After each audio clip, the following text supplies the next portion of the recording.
Yes, yes, yes. You are in tune to Ask Rick right here on Boxing Talk with Rafi. And without much further ado, let's get straight into it. Okay, we are live, and in comes the man like Rick Glaser. Rick Glaser, how are you? I'm doing well. Thank you for asking, and I hope you're doing well. And all the boxing enthusiasts all over the UK and all over the world, America, everywhere, and we're motoring on in boxing. Everything's going forward and looking good so far. So just got to keep it going now. The bigger fights are coming up now in September, October, November, December, and we're all rocking and rolling now. We're rocking and rolling now. We're rocking and rolling. We had the cards over the weekend, Rick. Who did we have? We had Lara, Arisandi Lara versus that the other guy. Yeah, Vendetti, Greg Vendetti. I mean, you saw the first round of the fight. Every round was the same. Lara never threw a power punch. I mean, then not only did they bet the over, they probably wouldn't bet it to go the distance. Lara and his whole crew. Come on, they never threw one power punch the whole fight. I mean, you're throwing little body punches and jabs. Come on, that could knock a 62-year-old man out 40 pounds overweight like myself. Come on, I mean, it was embarrassing. I mean, and to put that on national TV as a main event on prime Fox TV, what a waste of time and money. That was crazy. That was crazy and very, very, very, very disappointing. Well, what can you say? What can you say? What I don't know. I don't know what to think when I see things like that. When you see a boxer in cruise control from the first minute to the last minute, cruise control. It's a funny thing. The Vendetti clearly lost. I don't know where the scores were. Some of them had it like 3-4 rounds that he won. I didn't see him winning a round, but at least he gave 100% effort. But he had nothing. He had no ammo. That's the problem. So it was what it was. We all knew going in what it was. We all knew what going in what it was. Yeah. Guy's a 33-1 underdog. He doesn't belong on national TV in a main event. You know, that's all there is to it. That's all there is to it. And think about this: the WBA had him rated. Makes you wonder. It makes you wonder. It don't do bouts like that. Do nothing. Absolutely nothing for boxing. No, absolutely nothing. Zero De Niro. But Lara holds on to his belt and lives to fight another day. And as a matter of fact, let me just do a quick sound check. Makes you wonder. It don't do bouts like that. Yeah. Okay. That's good. So we're sounding fine. Okay. So let us continue. Okay, first things first, let's get over into the chat and acknowledge the Combat Radio people, the people who've come out to show up for us. And in comes Cal L. We've got the Lisa Bayliss up in the building, very regular listener, Lisa Bayliss, and of course Cal L. Who else we got? Glad you're feeling better, Rick. Thank you. 100%, and we got the Gucci Kid. Yes, Rick. Okay, yeah, Raf. Okay, so we warmed in nicely, and for those who don't know, how remiss of me. Let me get the title of the piece. Let me get the title of the piece in the chat. Let's put it in there so people know as they enter that this is Ask Rick, and I think this is 21, Rick. This is 21. Ask Rick 21. Yeah, pretty soon we're going to be having our 6-month anniversary. I was thinking that we're just shy of that. We're coming up to that. I have no fear, people. Okay, so this is Ask Rick Q&A 21. And so, yes, as you know the procedure by now, folks, as you get in here, smash that like button, smash that subscribe button, smash the share button, and for sure, get your questions into Rick. Okay, so we go to another one of mine.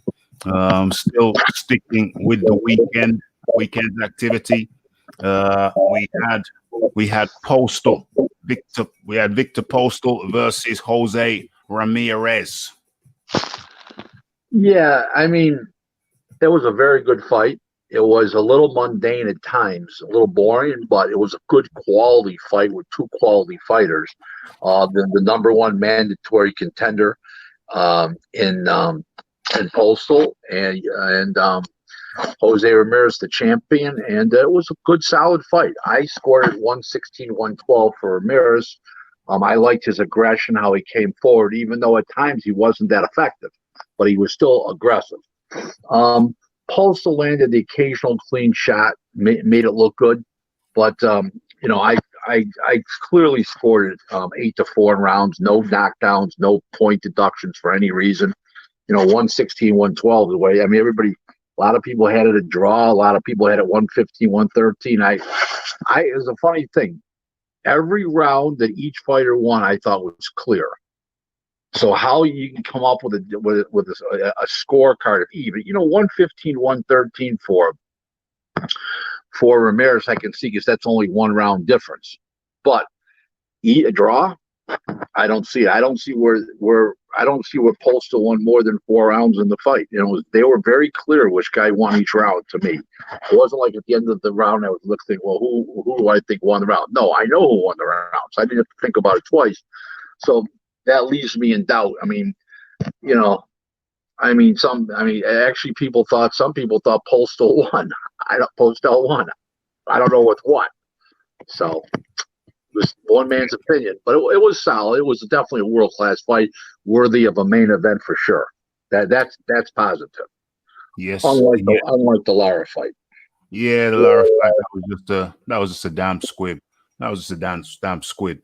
So there's been talk now. There's talk now, and talk has heightened about the unification between Ramirez and Josh Taylor. Well, this week, Monday, the WBO ordered Jose Ramirez to fight the number one contender for 2 years, Jack Catterall from England. That'll throw a little bit of a wrench into the whole thing, but the good part is the representation of both Taylor and Catterall as their managers, advisors, and Frank Warren is their promoter, who has a tremendous relationship with Top Rank. So due to those things, they'll smooth that whole situation out. Whether they go to a Catterall fight, whether he wants it first, okay, and everybody stands and Josh Taylor waits his turn. I don't know about that. I'm not sure, but what's going to happen in what order? But Catterall passed on the last opportunity. He's defended his WBO Intercontinental title 11 times, so he warrants a title shot here, folks. He passed out the last time. He's 2 years in the wings, but that's part of his fault. But his time's come, and he wants his title shot. So there's no reason why that fight shouldn't happen.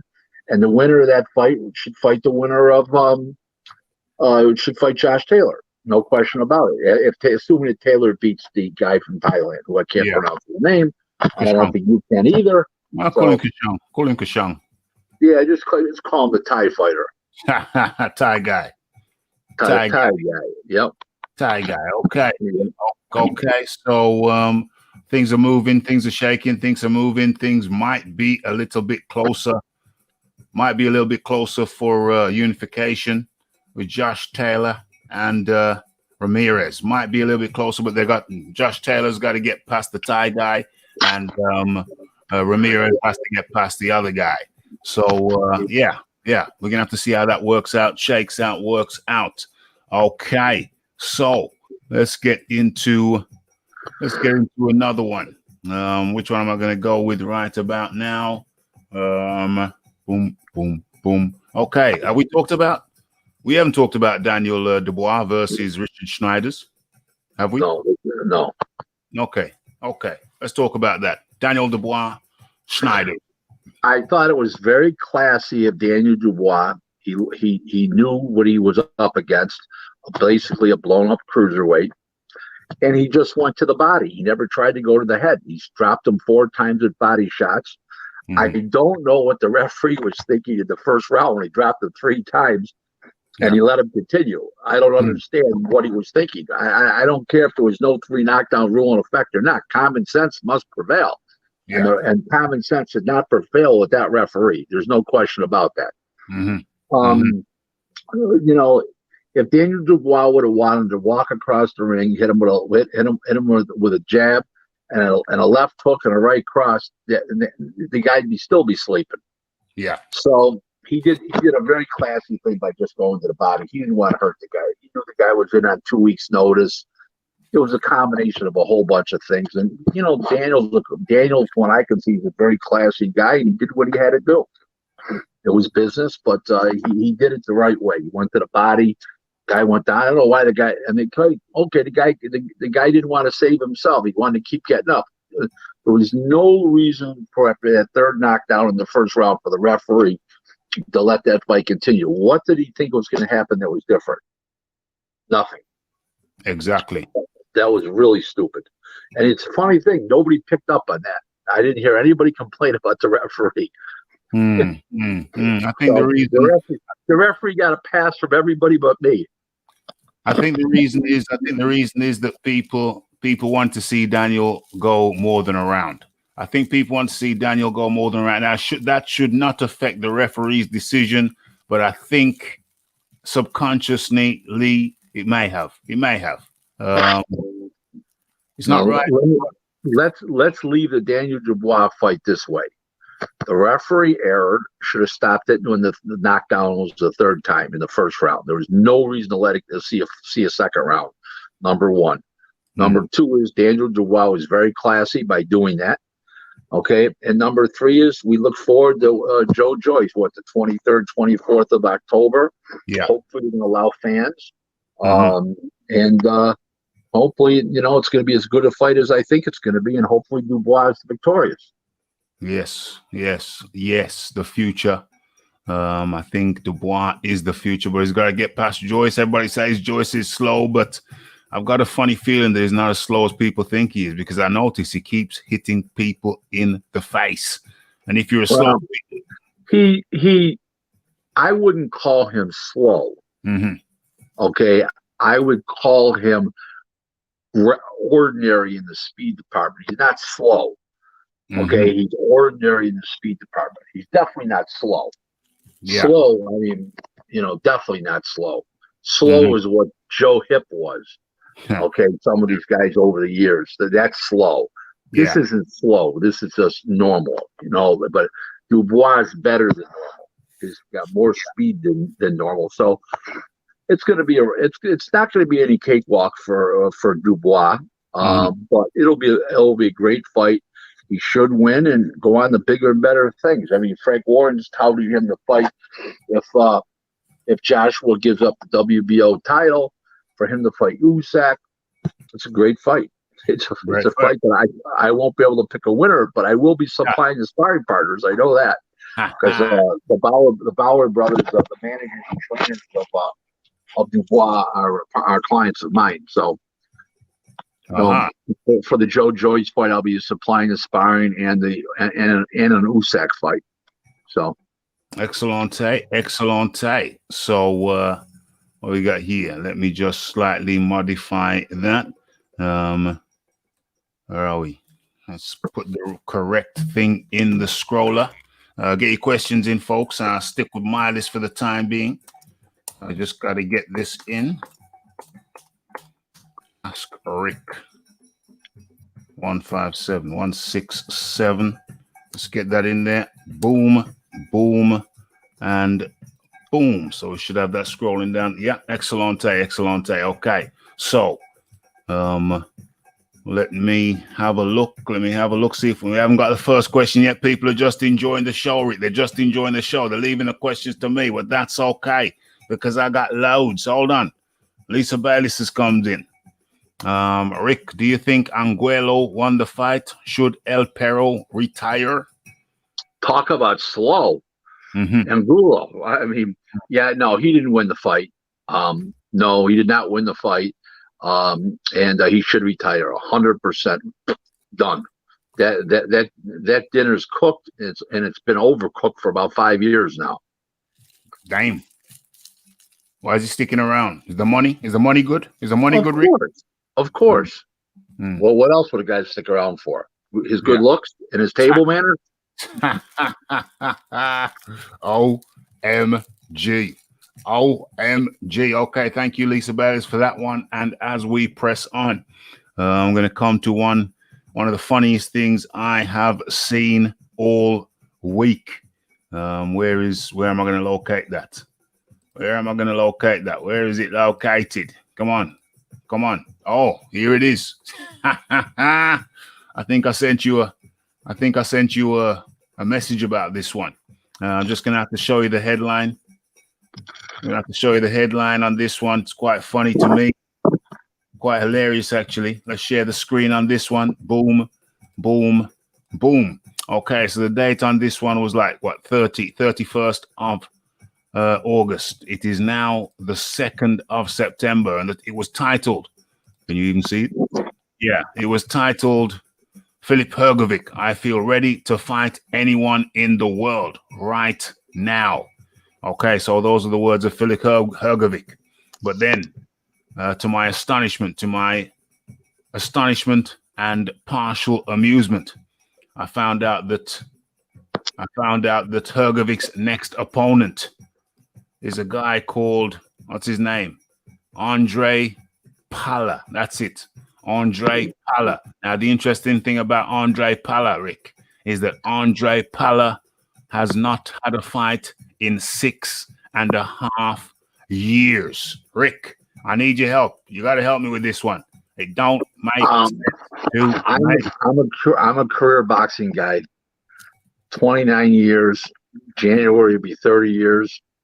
And I'm just going to say this. I would never even propose a fight like that. It's so absurd and ridiculous.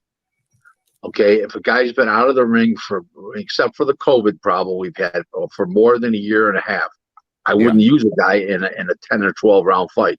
Now I would use a guy like that in a 4 or 6 round fight, not even an 8 round fight. So there's your answer. Let alone 6 years. Yeah, they couldn't have got anybody else. I mean, what a joke! What a joke! As a match. I mean, you provide fighters now. You provide fighters. What is the logic? What is the possible? The only logic I can see is they want Hrgovic to roll over a guy within. No, the only thing I know, because he could roll over guys that are a lot better than this. Yeah. The only logic is maybe the guy's fighting for dog food, like 10,000 or something like that. You know, it's like chump change, where they'd have to pay anybody else 50 to 75,000, and maybe he's fighting for 10,000 or something like that. Or I get this fight for 10 or something ridiculous. But it makes no sense. It makes no sense artistically. It makes no sense to Filip Hrgovic's career. It makes no sense to the television or streaming provider. It makes no sense to the rankings. It makes no sense whatsoever. The only thing that would is sense turns into dollars, and maybe they're saving them 50, 60 grand by using this guy. But that's not. You still have to have pride in what you do. Hrgovic should complain. I mean, it's embarrassing. Of course. I mean, it's disgusting. Let's put it that way to you. Let's be honest. It's absolutely ridiculous. It's disgusting. It's embarrassing. And I want to know what the TV guys are saying when they're describing this Andre Pala.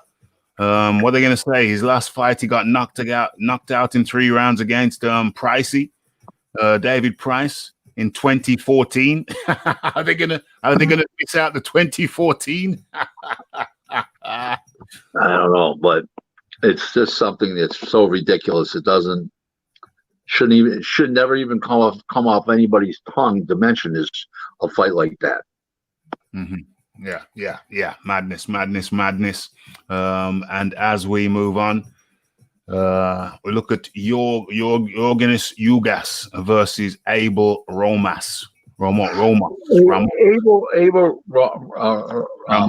Ramos is a club fighter. He tries, gives 100% of himself. He's you're going to get a game, but the other guy's too fast, too slick, too smart, Cuban style, different league of fighter. One can fight A's and one's a B minus. Mm-hmm. So Right. is it a little better than Lara versus Vendetti? Yes, not much. Not much at all. Not much at all. Okay. So as we move on, okay, ESPN re-signed Andre Ward to a multi-year deal as an expert analyst. Great decision by ESPN. Excellent announcer, classy guy. No negativity there from my standpoint. But they are horrible on air, the combination of the five guys. Why? First of all, they should, in my opinion, they should have Ozuna interviewing the fighters, Joe Tessitore, and Andre Ward. There's no reason for anybody else. Tim Bradley, him and Andre are always disagreeing on air. They're not gelling on air. Mark Kriegel, yeah, you know what? Nice stories, but people want to see boxing. They don't want to listen to Mark Kriegel. They don't want stories. They want a 2-minute synopsis of where the guy came from, how he got into boxing, and here we are today. They don't want a whole life history and his grandparents and sister-in-law. And it's happy horseshit. Yeah. People want to see boxing. They wonder why their ratings are low because they're not showing enough boxing. They need to. When you show boxing for 2 hours, show fucking boxing. Yeah. Okay, don't show their family tree. Nobody's interested in that. Nobody's interested in that. Unless they came over on the Mayflower from jolly old England, nobody gives a shit. Oh my gosh. OMG. Rick taking no prisoners today. Do I ever? OMG. Okay. Listen, my style, if you haven't figured it out yet, is to shoot. Yeah. And don't even ask any questions. Don't ask any questions. Just do it. Just fire do it. Away. Yep. Fire away. Fire in the hole. Fire in the hole. Okay. So Jamel Charlo, I actually wasn't surprised. Jason Rosario beat J-Rock. So Jamel Charlo is fighting Jason Rosario, who beat. Tough fight. I mean, very, very, very rough fight. Yeah. I mean, that's as good as it gets. Let me tell you. Yeah. It's going to be hard to pick. It's going to be hard to pick between them. I can't pick between them. It's a tough fight. Who's ever got the better chin and more heart. That's what I'm going to tell you. And I have a feeling that's Jerson Ravello, in my opinion. Yeah, I don't think Jason comes from the Dominican Republic, classified as the third world. I don't think he's going to be ready to give that up anytime soon, regardless of the name of the person. I mean, we saw that against J-Rock. He didn't care. He didn't care about J-Rock's name. He didn't care. He just went in there and he stuck it on him, mate. Stuck it on him. There's a rule for people that come from third world type countries, poor countries. When they get to America, they're either here to be a freeloader or they're here to conquer the world. There's no in between. Yeah. We got one that's here to conquer the world. 100%. 100%. Going to take his opportunity. He don't look like he wants to give it up. I see steel in that boy's eyes. I see steel. I see fire in the eyes. I see fire in the eyes. Okay, let's get back. Oh, you are in tune to Ask Rick 22. And this is Boxing Talk with Rafi. 21. It's right there in Roman numerals. It's 21. And you are in tune to Boxing Talk with Rafi 167. There's a lot of numbers going on, a lot of numbers. But get the numbers of the likes up, folks. Damn, get the numbers of the likes up, folks, as you come in and enjoy the show. Okay, let's get into the next question. Let's go to one from the chat. And let's go with Lisa Bales. Okay, so Rick, why is White back training so soon after being KO'd? I thought boxers get suspended after being KO'd. Well, it doesn't stop him from training. It only stops him from fighting and sparring. He's probably not sparring yet. No. I wouldn't expect him to start sparring for quite a long time. Yeah. I mean, well, he's got 14 days. He's got 14 days in England before he goes back over to Portugal. So he's got another week. Let me put it this way to you. Okay, Eddie, Frank Warren had a great line. He says he said in his comment to Dillian White in his I know it was a tweet or some article, but I saw it. He goes, "I know you've missed a few days recently," meaning that he was knocked out for a while. Yeah, but yeah. I don't think he's going to be sparring for a while. Training is one thing, sparring is another. Yes. What's this here? Says Michael J. White suspended from fighting training up to himself. Michael J. White, he shouldn't be sparring though after being knocked out as the brain. Yeah, he's not sparring. I guarantee it. No trainer. No trainer would ever allow him to spar. Most 99% of the trainers I know would resign if he even tried to spar for a long time. Yeah. So that ain't happening. 100%. He's due to get back over to Portugal, I think, next week. Well, we know he needs to work on keeping his hands up. Maybe he's working on that. Well, I think he was leaning into the thing. Leaning forward. He's been caught with uppercuts before. AJ caught him. Who else caught him? There's a few guys who've caught him with uppercuts. And so that's something that he needs to learn to stand up straight, bend laterally rather than forward. Lateral bending rather than forward bending. Okay, let's go into one of mine. What does this say? Gervonta Davis, I want Ryan Garcia. Loma after Santa Cruz. Haney is a clout baby. So there's three elements there. I want Haney. I want what? I want Ryan Garcia. Loma after Santa Cruz, and Haney is a clout baby. Okay. None of those fights will happen. And this is the reason for this.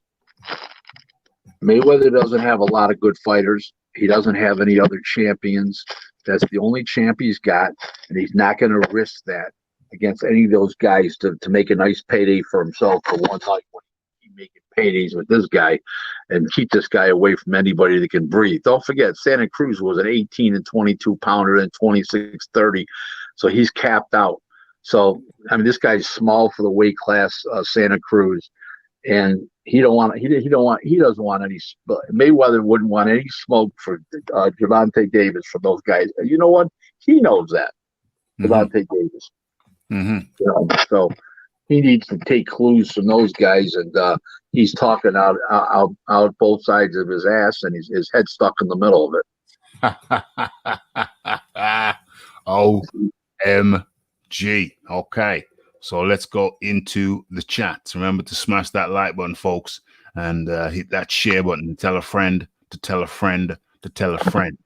Okay, so Michael J. White. Hi, Rick. Never spoke to you before, and you have probably been asked this many times, but who do you think are the three best heavyweights in order? I don't know. Does he mean current heavyweights? Well, I'll answer both questions. Yeah. Currently, the three best heavyweights in order is, in my opinion, is Fury, Joshua, and I would say Usyk. I would say Usyk right now are those the three best. Even though Usyk's unproven at heavyweight, but he's not unproven either. I mean, White just got destroyed by a 40-year-old has been. And as I had the great line at on a chat with a bunch of guys, I said Povetkin was out of business, and Dillian White put him back in business. So yeah, I think those are the three best right now.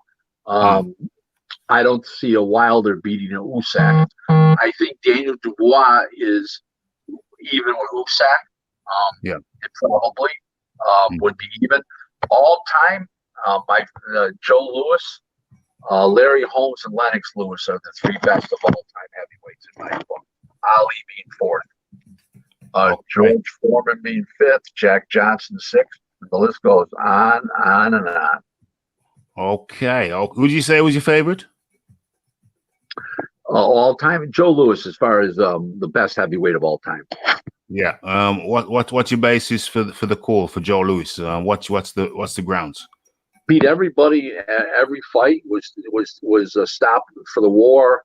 Just everything. Just an all-time great fighter. Super powerful, super accurate, super fast. I mean, everything. Had tremendous. He had skills. He had Sugar Ray Robertson skills as a heavyweight. Mm-hmm. Mm-hmm. You can't beat that. That's you can't beat that combo. And he was a mega draw. People don't realize this. He was the first mega black draw. He was the first one. Think about that for a moment. That's interesting. That means a lot. All those people weren't wrong because they were watching. There had to be something. Right. Absolutely. Very interesting views here being shared by Rick Glaser. And incidentally, since we're on the topic, I'm sure you'll join me, Rick, in wishing Lennox Lewis a happy birthday. Yes, yo man, for sure. Yo man. Happy birthday, Lennox. Lennox. Happy birthday, Lennox. Okay. So that's a good one. Who else we got in here?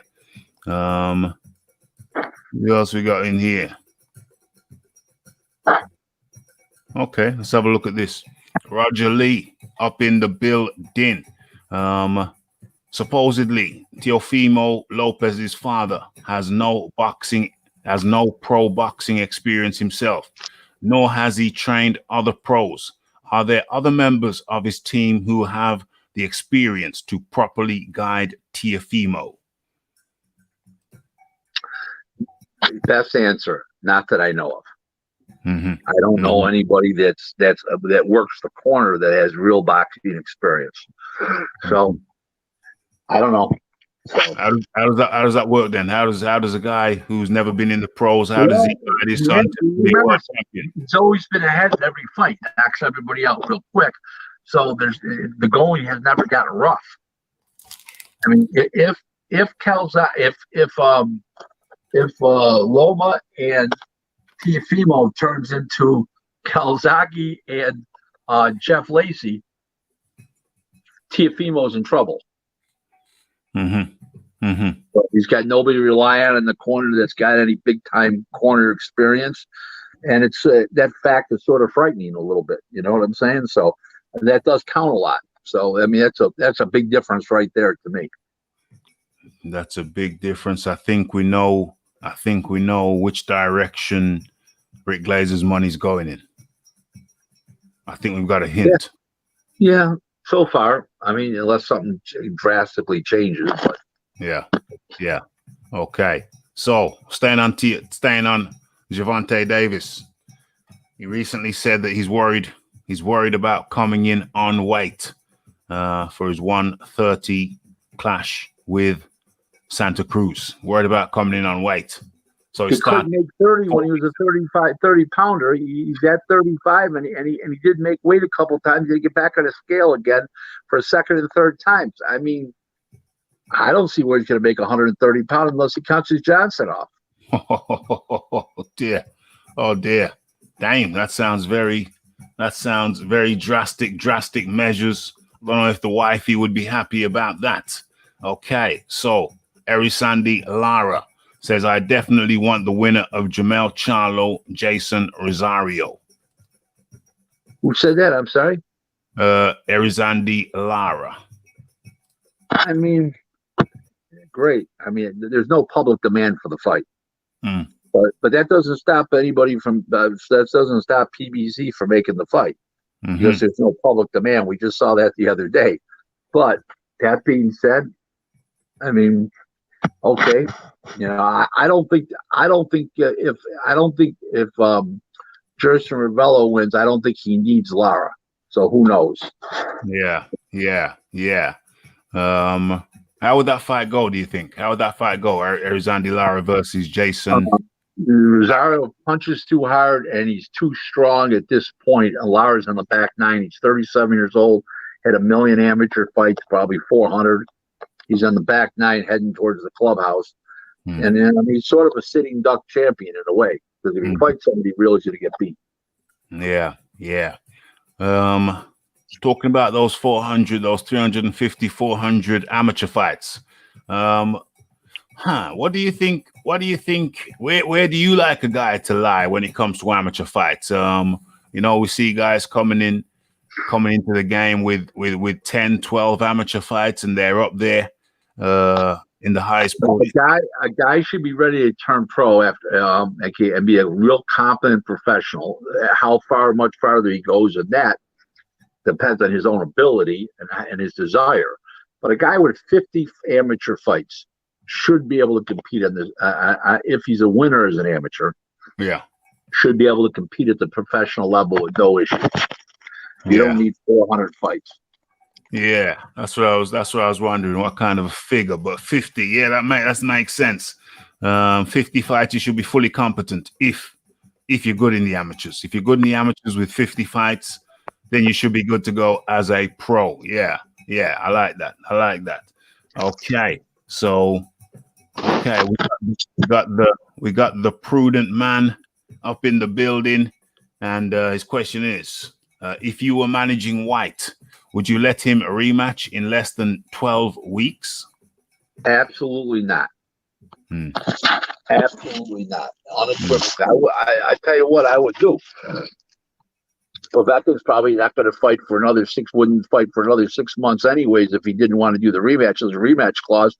I would have him stick in another fight and whack somebody out in 2-3 rounds and then get some of the cobwebs off. Somebody right-handed, the same height as Povetkin, the same style, but just a C fighter, not an A minus. Yeah. So that's what I would do. It's somebody that couldn't punch, obviously. Yeah. So what kind of time? He could do that. He could do that in late October, early November, and then do the rematch in January. That's completely foolish. He can pick up an easy payday by fighting nobody, get the cobwebs off. If he hires a new trainer, work with a new trainer, get acclimated to that trainer, there's so many things that can happen that are for the good. No reason to do this the way he's doing it. Hasty. Too hasty. That's my natural inclination. I was speaking to his trainer, Xavier Miller. Was it last week? I think it was last week. And he's confident. White is confident that he's gonna take care of Povetkin.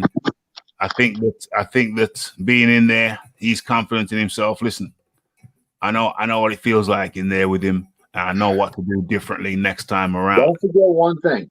White's going to be a little gun shy this time, knowing that return fire is coming. That's not a good feeling if you've been knocked out the last time by a guy knowing return fire is coming. Trust me. Yeah. That's a factor.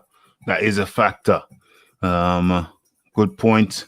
Listen, I've been counting the questions. You're going real slow today. Pick up the game. Pick it up.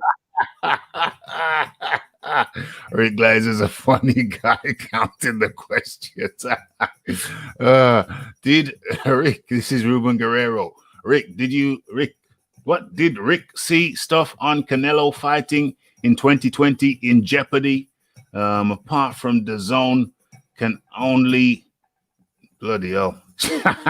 only come up a half to 35 million. Does Rick think fight with Yadim could happen in Istanbul? I don't think any fights happen in Istanbul with Canelo. Canelo's never heard of Istanbul, so that's not a good sign. Tokyo, he's heard of. You know what I'm saying? Yeah. Istanbul. Come on. You know what I'm saying? Yeah. It sounds like a bull. It's on Instagram.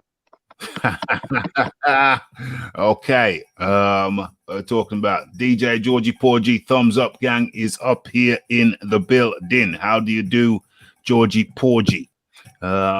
Snoop C, why didn't the WBC give Dillian a 2-month medical suspension? They usually do. Because it's not necessary, because he fought in a competent jurisdiction, and they probably suspended him for like 90 days, so they didn't want to pile on. So in other words, if they was fighting in a BS commission, let's just say from Memphis.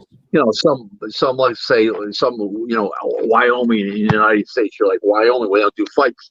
Then this WBC will step in and give them a suspension, and knowing that who knows what Wyoming is going to do.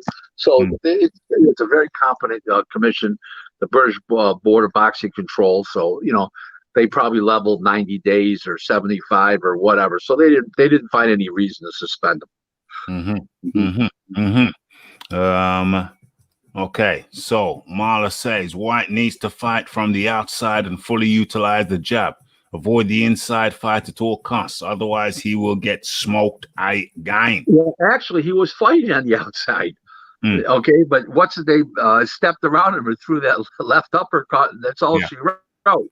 So I can't say that that's true because he was fighting on the outside. He just, he leaned in, and the other guy, hit him with a perfect punch, and out went the lights. Toes were up. All kinds of weird shit was happening. Toes were up, quivering. All kinds of wacky shit was happening. then when he woke up, he looked like a drunk guy in the Navy. He looked like a 2-day bender for the Navy. Didn't he know where he was? Anything associated with Eddie Hearn and Rick has an immediate dislike of it. Come on, Rick, you can't. No, I don't dislike Eddie. I don't like the way he conducts business, but I don't dislike Eddie as a person. Right. I don't like the way I don't like the way he conducts business. You think one day down the line the two of you could work together? I delivered him Jason Gavin 5 years ago for on short notice for Anthony Joshua. I wouldn't mind working with Eddie, but Eddie's the kind of guy there's a couple things about Eddie I don't like how he operates, and one of them is he makes a deal with you, then you never hear him again. Then he puts you on the phone with one of his lackeys to take over from there. Then if you have a question or there's some kind of dispute, I talked to Eddie and he said no. Oh, I want to talk to Eddie. I'm the principal here. Go fuck yourself. Oh dear. Dame. That's just how it is. All I know is I make plenty of deals without Eddie. So Eddie can live in his fantasy world.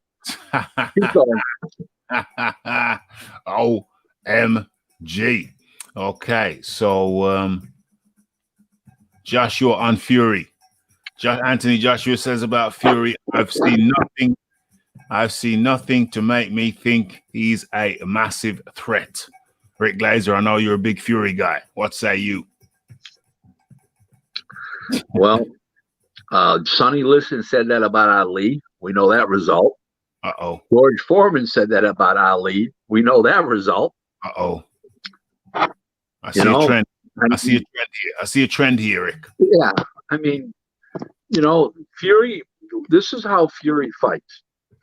He fights up to the level of the competition, like he did with Wilder, both times, or he fights down to the competition, like he did with Otto Wallin. Okay, and believe me, he's got 100 million reasons to get ready and beat Anthony Joshua and get motivated and everything else. This is not an Otto Wallin fight. This isn't a Thomas Schwartz fight. This is not a Jimmy Jerkoff fight. This is going to be for all the marbles, whether it's a WBO title involved or not. And I'm a big fan of the WBO, and I hope he does have the title. But if he doesn't, okay, fine. But guess what? Big fight, huge. And I believe Fury will be victorious. Nothing's going to change my mind about that. His mobility, his jab, like I said to you on the show prior, and I told other people this. John Fury, that kid was born to be a fighter. That's why he was named after Mike Tyson. If his father wanted to raise a genius, he would have called him Einstein Fury. Yes. That's all there is to it. He's not a manufactured fighter. He was made from birth to be a fighter. Okay. Now, when John Fury was slapping that ass of the woman who had that kid, I'm not saying anything about that, but I will say once he was born to be a fighter in John Fury's mind. Remember something, John Fury was just a journeyman fighter. This kid is everything he wasn't. Yeah. John Fury was just an opponent. This kid's the real deal. Got knocked out by Henry Akinwande. Yeah. Well, Henry Akinwande, no offense to John Fury, he did knock out. In defense of John Fury, he did knock out a lot of guys. But that being said, John Fury was just a guy. He wasn't a great fighter. The kid, one of the best of our era right now. No question about it. You know, I watched the replay. The replay has gone around. I watched the replay of Henry Akinwande versus Lennox Lewis, and Lennox Lewis suffered a lot of hugging from Henry, and at one point he slipped. But you know what, Rick? Somebody kind of did a little clip, took a little clip, and he actually showed that Henry Akinwande actually knocked down Lennox Lewis in that hug fest. He might have. I don't remember that well, but I know one thing. Henry Akinwande wasn't in a fight that he didn't hold. I mean, he was just constantly. One night he had a guy half knocked out, and he clinched the other guy. The guy hit the guy one time, and he clinched and held the guy. I said I was with somebody. It was a Don King show. I go, why is he holding? Well, he's holding the guy up. The guy's looking to go down. What the fuck's going on here? It was such a natural reaction for Henry Akinwande to hold. Yeah, he was holding the guy was trying to go down, and he's holding him up. Holding the guy up, damn it! But you know what? I bet you he's got more brain cells left than the average boxer, Rick. Well, I'm not saying he does or doesn't, but most of your heavyweights you take except for Riddick Bowe, most of them are in good shape mentally. Okay. You know, they George Foreman, Larry Holmes, most of them take a lot of shots. It's the smaller guys, number one, with no defense. And, Riddick Bowe, and Riddick Bowe is the only example of the heavyweights that I can think of that's all screwed up off the top of my head, so that isn't bad. One guy's not bad. That's a good record. It's a good record. Where are we? Where is it, Sling? Yes, Frank, the French is in here, in the building. Ray Rays is in the building, Marla in the building, and Snoop C. Welcome, Rick. It sounds like we're having a relationship there, buddy. Jesus Christ. $5. Yeah, $5 comes from Snoop C. Thank you very much. Thank you. Hey, Rick, what do you think of Senator McCain's proposal for federal regulated boxing in 2002? Why didn't like this pass? It already passed. What's he talking about? It's called the Ali Act. Hey, what do you think of Senator McCain's proposal for federal regulation of boxing in 2000? It passed. It passed. In 2002. They updated it. It was passed in like 97. They updated it in 2002. So I don't know what he's referring to. 2002. Snoop C. Thanks for the contribution. It's already passed. It's called the Ali Act. If you want to add anything onto that, absolutely. Named after the greatest, Muhammad Ali. He's the greatest because he told us that, but I don't think he's the greatest. No. Okay. Rick don't think he's the greatest. It's interesting point of view, but thank you for the contribution. Much appreciation. Okay, let's go into the chat. Let's go for what we got here. We got Ray Rays. Is there still a chance for us to see Billy Joe Saunders versus Canelo? What's going on with Canelo? More than likely, not this year. More than likely. They've offered him half, and he's not going to fight a guy like Billy Joe Saunders for $17.5 million. He might fight Yadim for $17.5 million, the Turkish guy, but he's not going to fight Billy Joe Saunders for $17.5 million. That ain't happening. Why not? Because it's not enough money. Okay. He's got a contract for $35,000, and they said, "Well, we can't afford to pay you that because of the pandemic." Then then we're not fighting Billy Joe Saunders for $17.5. We'll fight Yadim for $17.5 million, but we're not fighting Billy Joe Saunders. Okay. Okay, okay. Well, whatever. They'll have to work it out somehow. They'll have to work it out somehow. So James Jameson up in the building says Tyson flatly goes back on his toes for AJ because if he goes Kronk style, he's getting knocked up out. So No, he should have flipped the jab out, triple jabs, and Joshua gets in. He's going to tie him up, take him for the walk, and he's going to outbox him and out manipulate him. Better foot movement, smarter fighter, more ring wise, more ring savvy, a natural fighter. The other guy's a little more manufactured, and I believe that Fury will pretty much. I think it's an easier fight than people think. So how on a scale of 1 to 10, how shocked will you be, Rick Glaser, when Anthony Joshua knocks Tyson Fury smooth out? On a scale of 1 to 10, how shocked? I would be very surprised. I'd be very surprised, but that's the real only way Joshua can win. Really, I don't think he can win the decision. Mm-hmm. Yeah, that's my opinion. So well, we'll see. We'll see. We'll see. I'm going to put a cheeky bet. Listen, they both have to get by their mandatories first. We're a long way from that fight. A long way. Yeah. Both mandatories are, but both the one rematch is in December, and the other and Joshua's mandatories in December. So if they get by all that happy horse shit, then they'll fight. Next spring, and it's we're a long way from that. We're a long way from that. We're a long way from that. Okay. Yeah, we got about 32 shows till then, you and I. 32 shows. A lot of time to talk about it. And at 2 hours a show, that's 64 hours we got to talk about. We got a lot of time yet. We got a lot of time, folks, a lot of time. But talking about time, smash that like button. The time is now. Time is of the essence. Smash that like button, smash that share button. Tell a friend to tell a friend to tell a friend. And Ray Reyes says, or do you think Canelo will be Caleb Plant fighting? Who do you think is going to fight Canelo next? Who do you think is going to be? No clue. Depends how much he's fighting for. Yeah. It's the whole dispute right now is about money versus the opponent. So it's too hard to say. If he's getting $35 million, he's got to fight somebody like a BJ Saunders or Billy Joe Saunders. If he's going to get $17.5 million, hopefully they'll let him fight Yadim. Who knows? Yeah. Who knows? James in the building says John Fury was a good fighter, but not a good boxer. Okay, he was a good eye gouger, you mean? You mean he's a good eye gouger? If that's what you mean, maybe. Where are we? Okay, James Jameson talking about a local YouTube sensation, John Fury against Ronnie Pickering. Why not? Where are we? That's over my head. Well, it's over your head, but under your ass. It's really something that you don't really need to know. It's some local English guy. I know what it is. Yeah.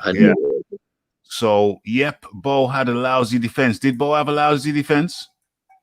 Yeah, he didn't have a good defense. He didn't have a good defense at all.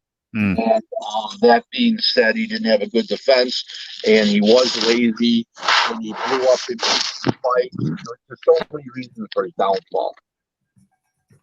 His downfall? Yeah, because he lost. A lot of people say Bo lost his title in the kitchen. Yeah, well, I don't know about the kitchen, but he lost it in the dining room. I don't know how to say he ate the kitchen, but let's say he ate the dining room. Okay, lost it at the dining suite. Okay, it sounds like. What is this? It sounds like what? Regarding the sanctioning bodies. So I think part A is what do you think to Senator McCain's proposal for federal regulation in will anything like this pass? And then he goes regarding the sanctioning bodies. I don't know what he's referring to, but well, put it this way to you. They're not allowed. What passed was that a guy has to fight within the last 12 months to be in the rankings. Yeah. The guy has had to fight another rated fighter, beaten another rated fighter during that time period of to get to be the mandatory, and that's the story there. So it's all that stuff's all has taken place. Yes. Okay. So let's go over to my list. Rosario, we are going to see who is the hunter, and who is the prey. I would have to say that Jerson Ravello is definitely the hunter, and Charlo's the prey, no question. But he's got bigger heart, he's a better puncher. Damn. Okay, so Quezaquendo confident that Herring will never make it to Frampton. Damn, that's bold. Quendo's got no prayer. These boxers, but hey, he's doing his part in talking up his part. He's doing his part in talking up his part. He's got to give him enough confidence to give him a reason why they're paying for sparring partners. OMG. Okay, so Lara versus Vendetti on Fox main event peaked at 1,067,000 viewers. I'm surprised it did that much. You watch the first round of Lara, you watch the second round. You're lucky the whole country didn't try to escape and go to Costa Rica. I mean, it was awful. I mean, it was God dread awful. I thought that was a good rating for the fight. It was. It's a terrible rating, period.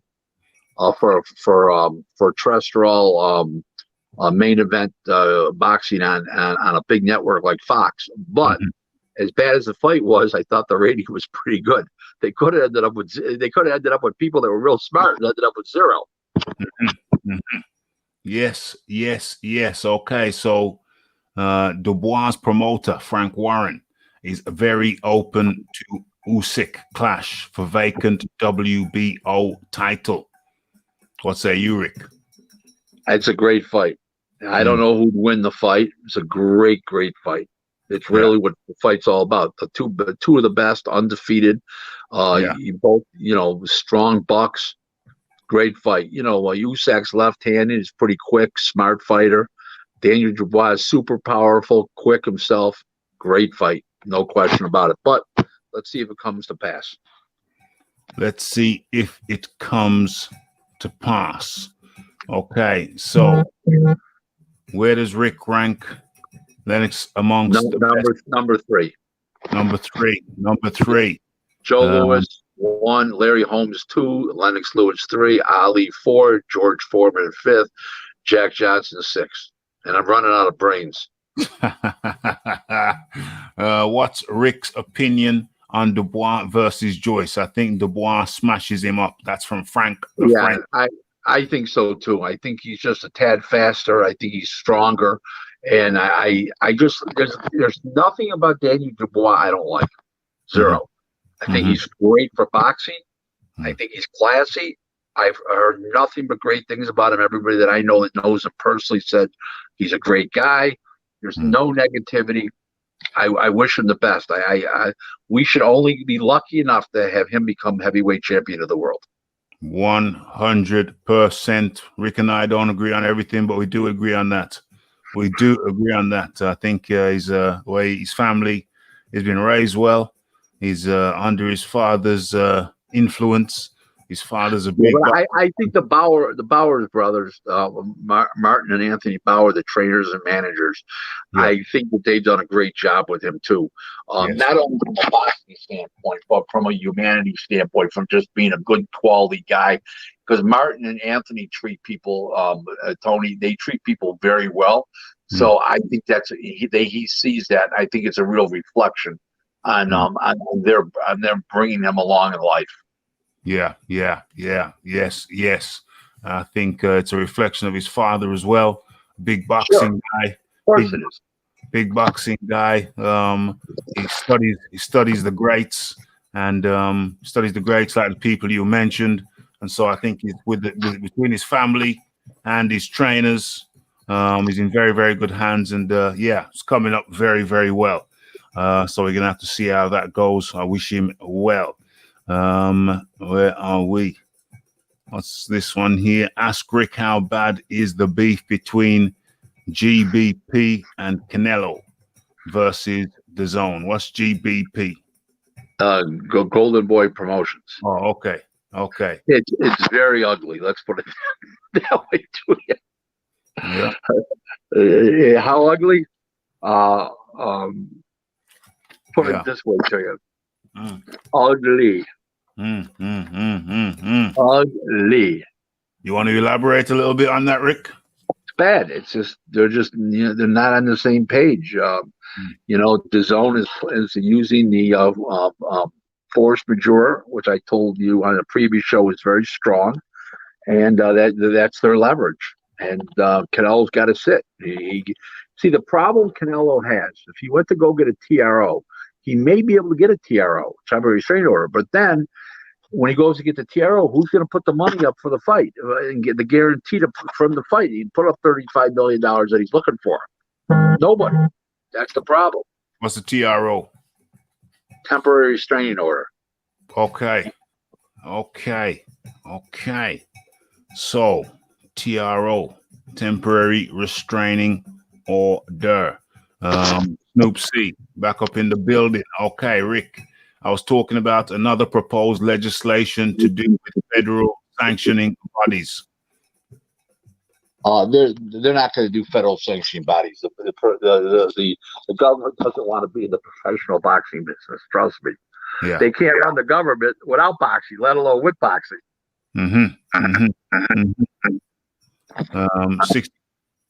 64 hours of gold with Rick. Yes, says James Jameson. Billy Ho has the brains of a Rocky. OMG, that's not very nice, James. Come on. Mighty Mo says, I thought Wilder pulled out. Well, if you're referring to the video I made on Wilder pulling out, that came from, it later emerged that came from a spoof email, Twitter. That came from a spoof Twitter account. So it was designed to trick people and fool people. But here's the thing. I made the video immediately. And when that came out, when the news broke that it was a spoof account, hold on, let me put the link back in the chat for Rick if he's lost the link. Paste, boom. Just in case Rick has lost the link, the link is now back in the chat. Okay, so it turned out that was from a spoof Twitter account, and I saw that I put a question mark. I added a question mark in the title, and Rick is back with us. So Rick, there was news earlier on from a fake Twitter account that Deontay Wilder had pulled out of the fight. Well, common sense tells you should pull out. That's what I'm saying. Right. But it was fake, yes. Yeah, it was fake. It was fake. I found that out after I made the video, so I added a question mark. But to my mind, I would not be surprised if news broke from a more legitimate source that Deontay Wilder had opted to pull out. Rick, what's the chances of him pulling out? I don't think any. I think he's going to go forward with it, and he thinks he can win. He thinks he's got that arsenal that he can win with, and that's come and gone. He's going to be, he's going to be degenerated from what he was. He's not going to be the fighter that he was, and he doesn't realize that's going to have the beating he took over 21 minutes is going to have long-term effect, and it's already taking place by him not using common sense. I mean, that's the first time you can tell somebody when they're shot, they don't believe they're shot, and they don't use common sense. It's another form of being shot. There's so many telltale signs. Not listening to your people around you is a good start. So what do you think Shelly Finkel's saying? Don't take it, it. No, he's there to pick up his paycheck. That's what I'm saying. Please. That's what I'm saying. What happened to Frank Warren's tweet? Well, what happened to it is it wasn't from Frank Warren. It was a spoof Twitter account. Why? What was the tweet about? About Deontay Wilder pulling out. It said that Shelly Finkel, he just spoken to Shelly Finkel, and Shelly Finkel had a long discussion with Deontay Wilder, and they both decided that it was best for Deontay Wilder to pull out. But that was the spoof tweet. That was a spoof tweet. Okay. So that was that. Okay, so best reality show idea: John Fury versus the internet. Somebody please make this and run with it. I don't know about that. It'd have to be in the UK because John Fury can't travel to the USA because of his the reason for his imprisonment. So let's have a look. As a matter of fact, let's go to one of mine. Let's go back over to one of mine.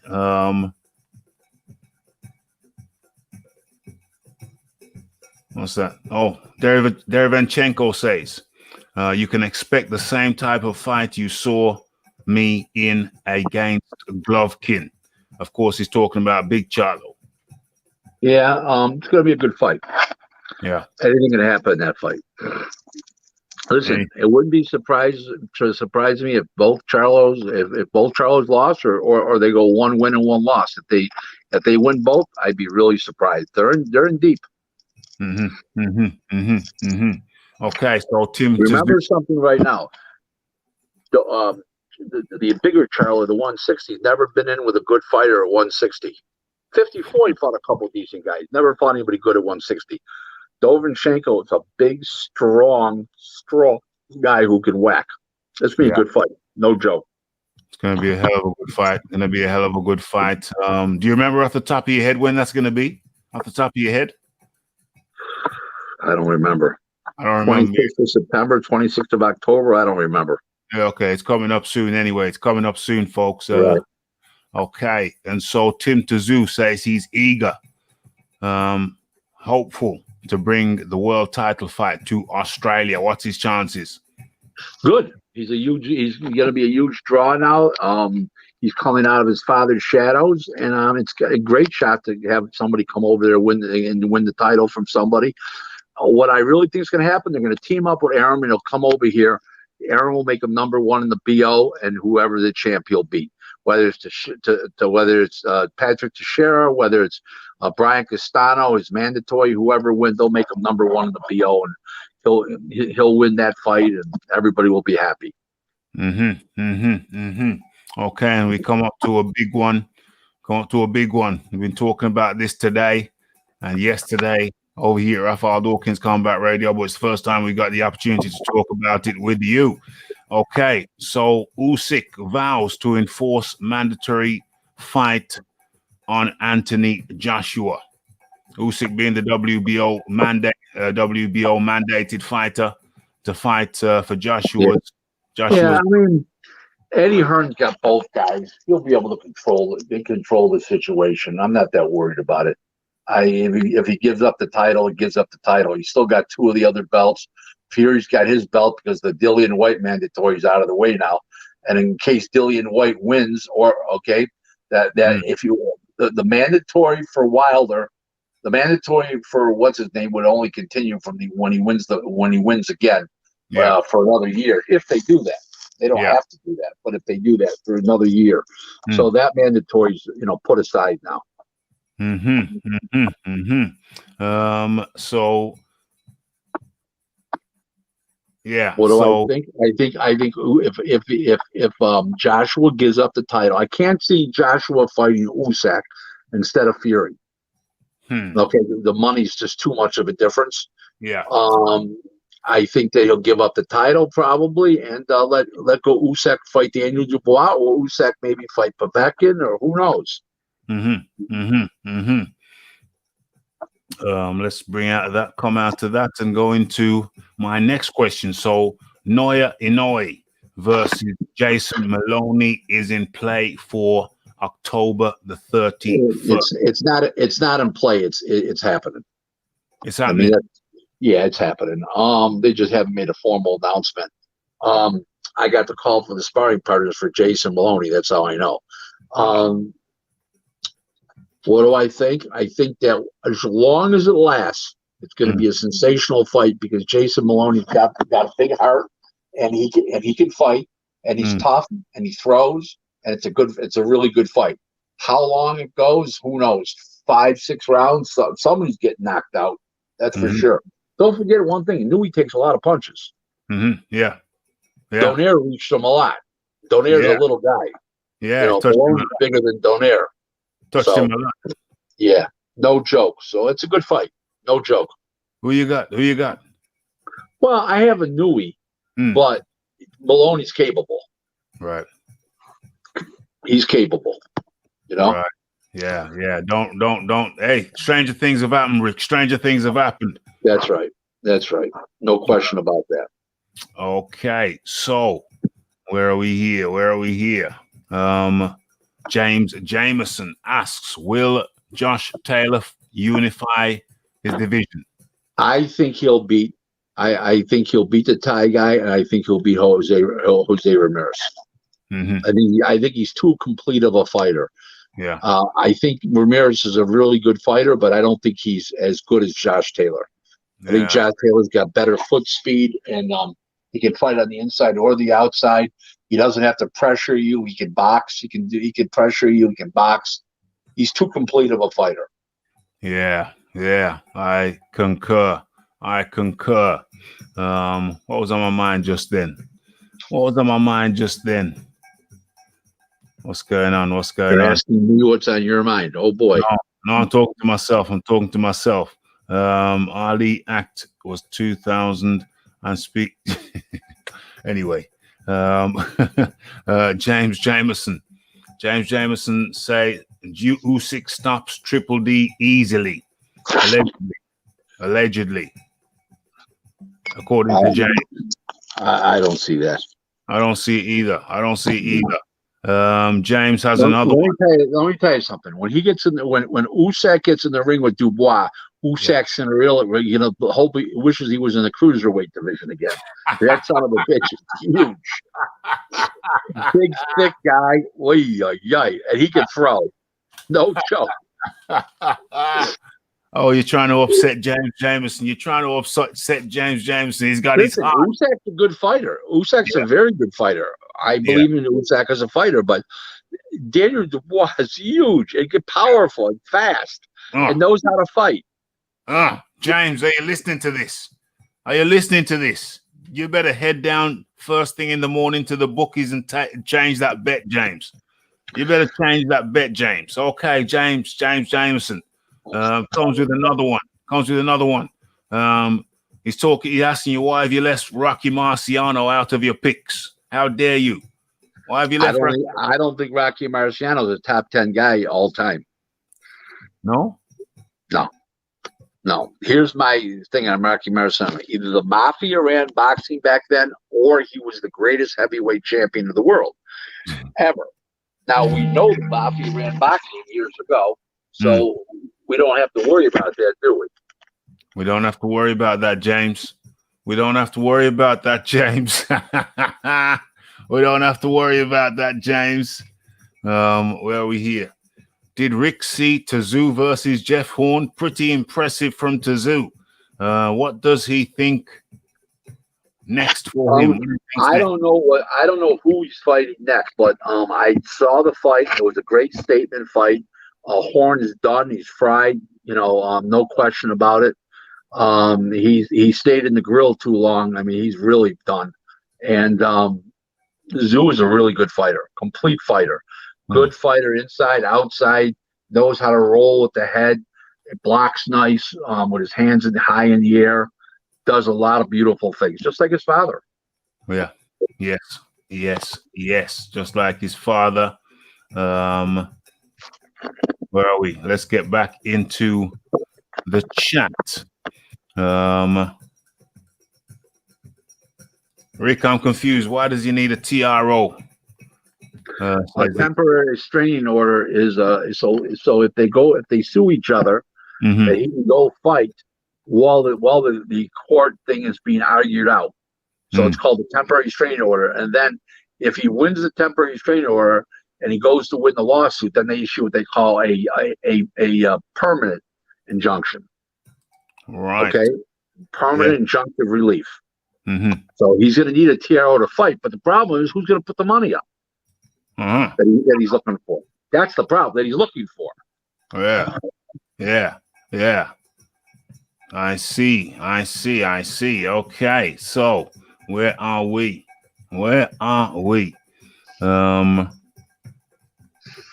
Okay, so why did Ronnie Shields drop F.A. Ajagba for leaving? He did. It was a combination of who opened up their mouth first. James Prince took the fighter, and she was loyal. Ronnie's loyal to Shelley Finkel, and James Prince knew he was loyal to Shelley Finkel, so he wasn't going to let what's name train him anymore. So Ronnie could say, "Oh, wasn't going to train him because not with Shelley." It's not true. The truth is, they took him away from Ronnie. As much as I like Ronnie, that's the truth.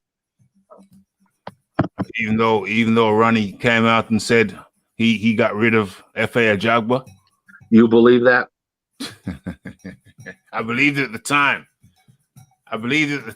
But now you got me. That's why we have Rick here to, kind of we could call it myth busting with Rick Glaser. You know what I'm saying? Might have to add that on as an amendment. Yes. So who we got here? We got Big Boys Boxing up in the building. What did we say? K2 is Usyk's primary promoter. Eddie only has Usyk on contract for one more fight. That's interesting. Okay. So he's got him for one more fight. And they've got no big time TV, so they're going to have to re-sign with Eddie or go to Top Rank or PBC. They're not going to go to PBC. They may go to Top Rank, but probably not. So they can control Eddie. They're not controlling Bob Arum. Mm-hmm. So is that why they wouldn't go to Top Rank, because they have more control with Matchroom or DAZN? Of course. Of course. You think that Arum's going to let anybody boss him around? The guy's a billionaire and it's got 66 dates a year on television and streaming. Yet really that he gets paid millions and millions for, or is he going to tell somebody else what to do? He's bringing the pot of gold. The fighter's not. So it's not like you understand what I mean. In other words, so Eddie needs talent like that because he needs to fill the dates on DAZN. Arum with quality fighters. Arum's got so many fighters. You know what to do with them. Big difference. That's an interesting observation right there. Very interesting observation. Okay, another one from Big Boys. In my opinion, Eddie don't have much power over Usyk to make him do what he wants. Usyk will force Joshua to fight or vacate. That may be very true. That may be very true, but who knows? We don't know. We don't know what's going to happen yet. We don't know. We don't know because the reason why we don't know is we don't know how desperately Eddie's trying to get the fighter to re-sign with him, because he's not going to let the contractors run away. Where are we here? Usyk's got mad skills. Usyk is very underrated. Listen, I'm a big fan. He's not underrated with me. He's a great fighter. He's when you put him up next to Dubois, he's not very big. He's a cruiser. He's a 200-pound human being. Dubois is huge. Yeah. Put it this way to you. I've sent a bunch of Americans over there to spar with them because they're clients of mine, the Ballard's brothers. Yeah. And one of the fighters hit me up on Facebook. He says, call me, and I did. He goes, Rick. Yeah. I took one look at this guy in person. I go, oh my God, what are they feeding this guy? And this guy's 6'4" and 240 pounds himself. Damn. But the weight distribution is probably a bit different on Dubois.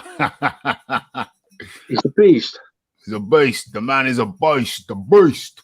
Okay, so what do we have here? Terence Crawford. There's a lot of talk about Terence Crawford in the press right now. Terence Crawford this, Terence Crawford that. Terence Crawford versus Kell Brook is the latest one. What's going on with Terence Crawford? Top rank guy.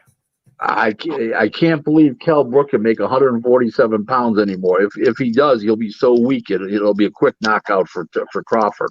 Might be a quick knockout anyways, but it's tough for me to believe he can make 147 still do it safely. Talking about Brook, of course. Talking about Brook. So what do you think? It's gonna happen? It's not gonna happen? What about the 1.5? It's talking about they're offering him 1.5. Kell Brook size. Well, that's plus that Eddie Hearn and Kell Brook get the UK TV. So that's a good person. That's good. Between the combination of the two, that's pretty good. They could probably get a couple of sponsors on his trunks and everything else, and a hat. You know, he wears into the ring and he puts it on after he gets knocked out. You know, so it's good pay. Rick Glaser, man. But he can get about 5 for Khan, allegedly. He can get about 5 for Khan. Well, the problem is there's no Khan fight because there's no fans. It's the only way you can pay him 5 is so you don't hear Eddie trying to use that as a wedge, do you? No way to do that fight without the fans. Yeah, can't do it without the fans. Gervonta Davis is acting like a little bit of a diva. He's saying that, what does he say? He says that no Lomachenko fight. Haney is a kind of Johnny come lately. He only wants Ryan Garcia. Ryan Garcia next. He's picking and choosing. Oh, you asked that question earlier on. He's picking and choosing. Right, yeah, you did. But Ryan Garcia smokes him. But that's who he wants. He wants Ryan Garcia. Ryan Garcia beats him. So I don't know why. I mean, that's like asking for the firing squad. Well, that's funny. That is funny. So that would be one to look out for. Let's go for one in the chat. What's going on here? Get your questions in. What is this? I think we got another one from Big Boys of Boxing here. What do you say? Tazoo grew up in the gym. He should be good, and he sure looks pretty complete to me. Of course. Absolutely. No question. It's good observation by Big Boys of Boxing. Good observation. I agree. Yeah. What do I think of Horn's Corner? They were pitiful. They were I wrote it on Twitter. They were disgusting. They know nothing. They were disorganized. I called it organized confusion. Usyk at heavyweight, inactive urban myth. He fought Chaz Witherspoon. Chaz Witherspoon's a nothing. But the truth of the matter is, yes, he hasn't beat anybody as a heavyweight, but he does have the skills and the speed. And we'll see what happens. We'll see what happens. Where are we here? So Shields has more loyalty to Finkel than the fighters who pay him to train them. Of course. Of course. Listen, if I pretend I'm falling asleep, don't call me Joe Biden.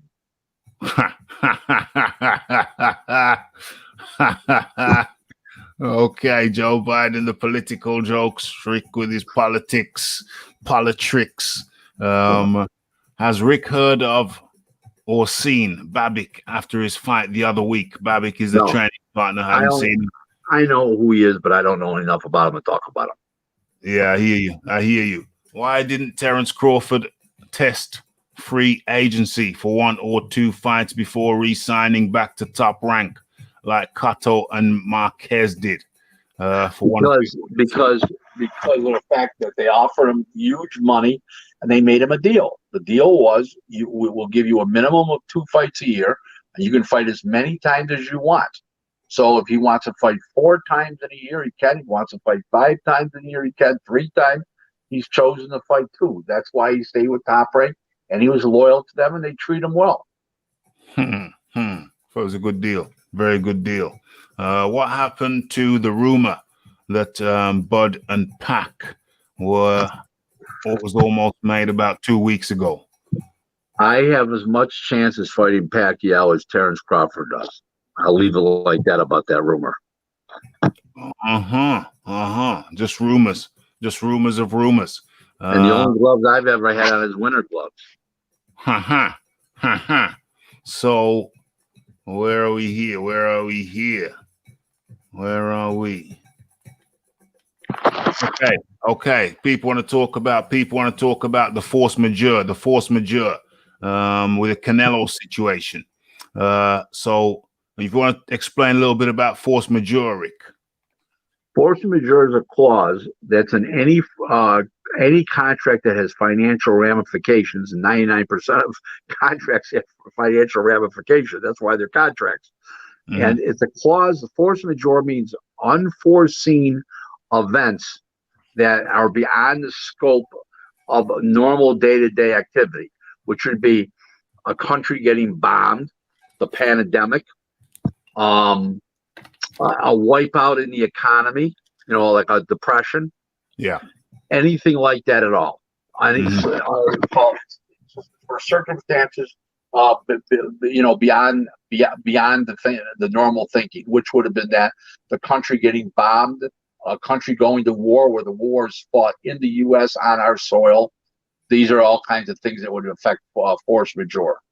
Mm-hmm. Mm-hmm. And it affects the Canelo contract. How? Because what they're saying is, and they're correct, is that they want him to fight better fighters. Okay, whether it's a pandemic or not, to pay him $35 million, and using a pandemic as leverage to use the force majeure, which they're right. I can't disagree with you. No, you're right. You're wrong. You're wrong. They're right. Mm-hmm. He's not fighting anybody. Mm-hmm. Mm-hmm. The best guy he fought was Danny Jacobs so far. Come on. Yeah. Yes. Okay, and that ain't good. They need to step it up over there. Okay, so who do we have here? Okay, we got Andre.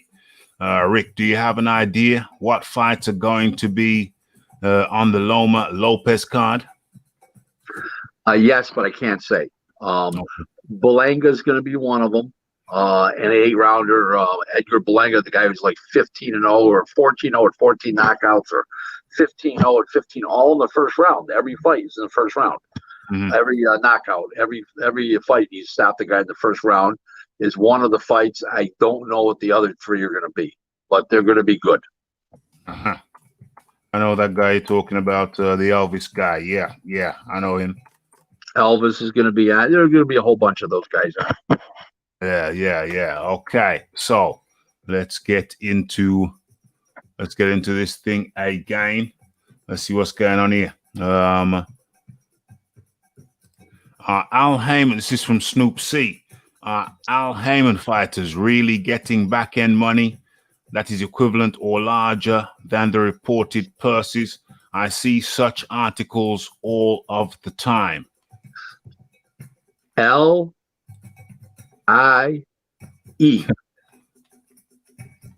The only people that are getting more money that's reported on their contracts are the foreign fighters, because of the fact that they pay 30% taxes in the U.S. But if they wire transfer the money instead of putting the money on the contract, they only get.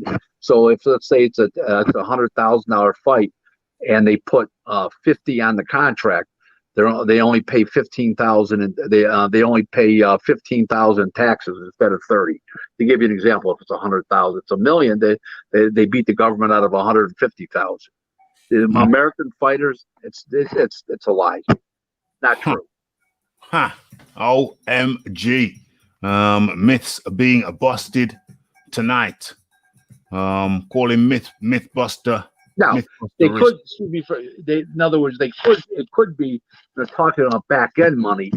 It's not money that's off the contract. It may be additional money they may be getting if it's a pay-per-view and $8 per pay-per-view, or it might be in somebody's hometown, and if it does a certain amount of gate, they get an overage on that. But they're not doing anything to Well, I'm looking for there's no back end money where they're just saying, okay, it's $1 million, put 500,000 contract, give me another five. No, it's not happening like that. Why would they do? What's the advantage to Heyman for that? There's no advantage. What's the advantage to anybody for that? There's no advantage. The advantage for the fighter is that they got less tax to pay, presumably. No, because they still got to pay taxes anyways, unless they're a foreign fighter. Oh. That's why it's happening with the foreign fighters, not happening with the American fighters. Very interesting. Very, very interesting. Ruben Guerrero, get your question in, folks. Ruben Guerrero says, what's happening with the WBA regular situation? Is the Char Bryant fight going to get rescheduled? But Char's been calling out Ruiz on Instagram. What's going on? Ruiz and Char is not happening. Char can't come to the U.S. He's another guy can't come to the U.S. I don't know. I hear that fight's not going to happen. Bryant's fighting Chris Lovejoy on October 3rd. Right. So. Right. Okay, we're scrolling through. We are scrolling through. Okay, so Rick, what's your thought on Elvis? Elvis Rodriguez? Yeah, not very good. Very good fighter. Left-handed power puncher. I mean, listen, they all look like Sugar Ray Robinson until they get hit back. The Mike Tyson line, everybody's got a game plan to get smacked in the face. But so far, so good. Freddie Roach is high on him, top rank. Everybody's high on him. So it's easy to say he's a good fighter. So Loma has arrived in America and starts his training for his October the 17th showdown with Teofimo Lopez. That's a little bit of a miswording. He's already started to train in the Ukraine. He's coming up here to finish his training. He's not starting his training here. He's reopening up his camp here. He's been training for the fight. Of course. Where are we now?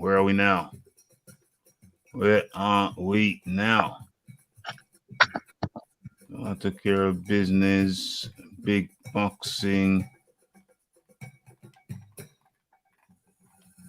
Getting hungry. You better start asking some questions because I'm getting hungry. I'm getting hungry too, Rick. We're just looking over here. For me, it's dinner. For me, it's dinner. For you, it's a midnight snack. Hey, yes. Okay, what does this one say? Oh yeah, we've asked that one. What does this one say? So Rick, Keith Thurman, Adrian Broner, and Chavez Jr. Are they being disingenuous about the frequently spoken back end money? No, Chavez Jr. is not, because he's a foreign citizen. He's not an American citizen, so he's not. He's telling the truth. Right. But the other guys, there's no back end. If they're on pay-per-view and they're getting $8 a buy or $6 a buy, that's where over X amount of home, that's what back end money. But there's no dividing up the contract or they're getting more. If it's on regular Fox, it's on regular Fox. If it's on regular Showtime, it's on regular Showtime. Pay-per-view, there's back end money, of course, if it turns a profit. Yeah. Okay. So, so I don't think we spoke about the 8. We're coming close to the end of the show now. So, let's talk about the Adrian Broner situation. Adrian Broner, as we know, was sentenced to 7 days in jail for breach of probation. What's going on with Broner? He said he's retired. I normally don't talk about fighters that are retired. But if you want to talk about a fighter that says he's retired, now he might not be retired. He might be more retired than he is retired. Yeah. I think there's some problems over there. Do you see him fighting again? I mean, Of course I do. Yeah. Seems to be in a pretty rough place. He hasn't won a fight in 3 years, but he's going to fight again. Hasn't won a fight in 3 years. Damn. When is it time to hang him up? 4-year mark, at the 5-year mark? I don't know. When is it? I don't know. I don't know. I'm not really sure. Not really sure at all. Okay, we're coming close to the end.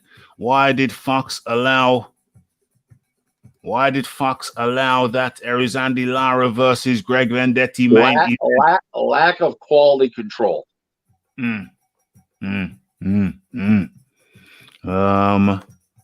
What does Rick think of Martinez being back in the top 10? Disgusting. Yeah. Putrid. Well, wins 3 fights, put him back in. Yeah. One fight, they stick him in the rankings for what? Yeah, don't make no sense. Well, no sense. Well, yeah. Okay, so we're coming close to the end. Last few questions now. Okay, so Rick, I'll never forget when you revealed Luis Ortiz's real age. Funny stuff. It wasn't funny to them. What's Luis Ortiz's real age? When did you reveal it? It was on Facebook and over the years. He's either 50 or 51. Whatever age he says he is, he's 10 years older. So when you revealed his true age, it's revealed that he's now currently 50 or 51. Right, one of the two, right. That's good. Whatever he says, if he's 41, he's 51. He's 40, he's 50. Yeah, because I made a video. He lies by 10 years. Yeah, he lies by 10 years. Yeah, because I made a video about that some time ago, and it was almost like a prophecy. I didn't have the paperwork, but I just knew to add 10 years. My instincts told me, and it seems to be transpired to be correct. Okay, Trevor Bryan is meant to be fighting Christopher Listen, Love. somebody once said, if you want to make yourself look cute, just stand next to Luis Ortiz. Keep going. Damn.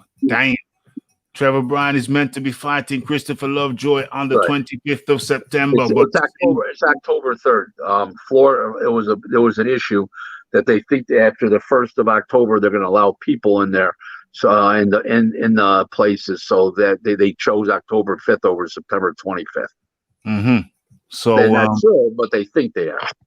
Okay, so what's going on here? So, but it seems Don King has paid the deposit, but not paying the rest to make it happen, according to Lovejoy on social media. He better keep his mouth shut because he's going to put himself out of the fight. I'll leave it like that. Dame. Well, what form? Ask him what form of social media. Yeah, what form of social media has this been? On, big boys? What form of social media? We know Don King's got the money. Don's got the money. Okay, so what does this say? Broner is a bum and a waste of talent. Oh, 100%. 100. Can Broner beat Victor Postal or Jose Ramirez? Not with a bat in his hand. No. Back in the day, 5 years ago? Never. It was never that level. Nope. Never that level. Where are we here? I can tell you. Okay, we got a naughty guy in here, and we got to get him up. We got to help get him on up out of here. Let's put this guy on the naughty step, and let's go back into the chat. I think it was on Instagram. Saw the clip on Mr. Such and Such's channel. Okay, so Lovejoy better be easy. We know Don's got the money. Lovejoy needs to be easy. Rick Glaser, what are you saying? I'd say that Lovejoy's going to get a once-in-a-lifetime payday in boxing. He should be happy about it and stop complaining and shut his mouth. He's out of line. Out of line, talking recklessly about the Don King. The man must be crazy, damn out of his mind. But Rick Glaser, we've come to the end of another one. Is there any story that you had on your mind that we didn't cover today? Anything that stands out that we didn't cover? No, we're all good. We're all good. I'm already looking forward to next Wednesday, same time, same place, the same Rafi, and we're gunning for 22. We're going in for 22. We're on 21 now. What's that? 4, 8, 12, 16, 20, 20. Yeah, so we're at the end of 5 months, coming into the 6 months now, already in the 6th month, the first week of the 6th month, and we keep it going. We keep on feeding the people with that good quality boxing business, boxing economics, boxing business, all aspects of the boxing game. There's only one place where you can find this blend of the boxing itself, the boxing economics, the boxing business, behind the screen and in front of the screen. There's only one place where this can be obtained, ladies and gentlemen, and that's on a Wednesday, 9 p.m. UK time, 4 p.m. on the East Coast, and 1 over on the West. And this is facilitated by the man himself, the man in the title, Ask Rick. Rick Glaser, your final words. Rick Glaser, always a pleasure to have you. Enjoy your evening, Raf. Hell of a guy, and I enjoy your show tremendously. Being on it, like I said, every Wednesday morning I wake up full of piss and vinegar. I can't wait to be on your show. It's exciting for me, and you always ask good questions. You're everybody that puts up the questions, great questions, no problem. See you next Wednesday. Enjoy, everybody. Be safe. Stay safe. Enjoy the fights. See you next Wednesday. Bye-bye now. Wednesday, and that was Rick Glaser.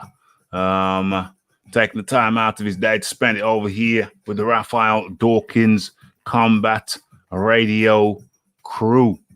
And I was here. Oh, yeah. I asked that one earlier. Thank you very much, Mr. C. Now, where are we? Instagram. Thank you, Raphael. Thank you, Raphael and Mr. Glaser. You guys go above and beyond to answer viewers' questions. Absolutely, Mr. C. And thank you for making. Where is it?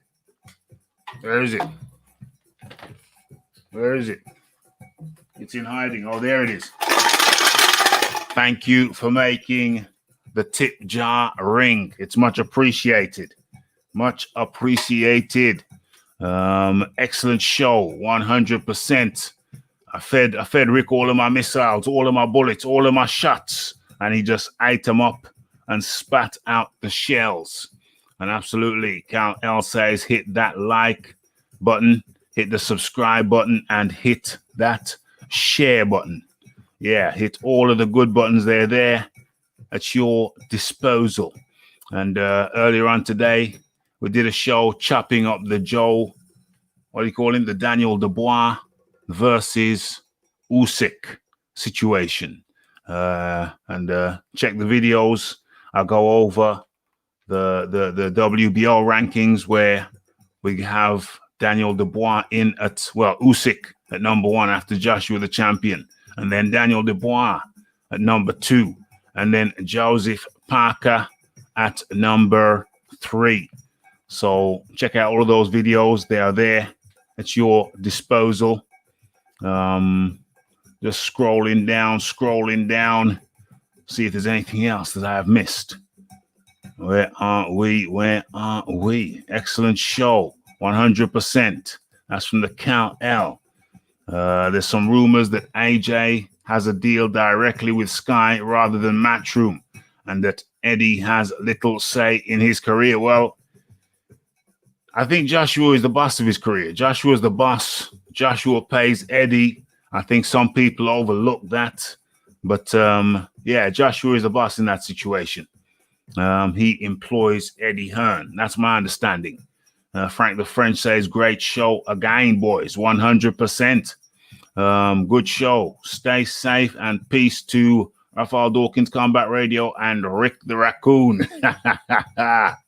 OMG. Yes. Look who we got in the building. Look who we got in the building. EJ Boxing still in denial. EJ Boxing still saying it ain't been 1,000. It was never 1,000 days. If anybody has not listened to, which live was that? Because that live was live. Which live was that? Because that live was absolutely live. Let me try and go back and get I think it was a Friday night. It was Friday night's live. And it was crazy good. What was it? What's it called? Better quality win. Fury over Wilder or Joshua over Povetkin. Anybody who hasn't checked that out, you missed out on a gem. You missed out on an absolute gem. God bless, bro. Love the channel, brother. 100%. We're here for everybody. We're here for everybody. Great show. One of the best on YouTube. It's got to be. It's got to be. The questions that Rick's able to answer, you know, it's got to be the most comprehensive when it comes to the boxing itself, the boxing business side, the boxing economics. Boom.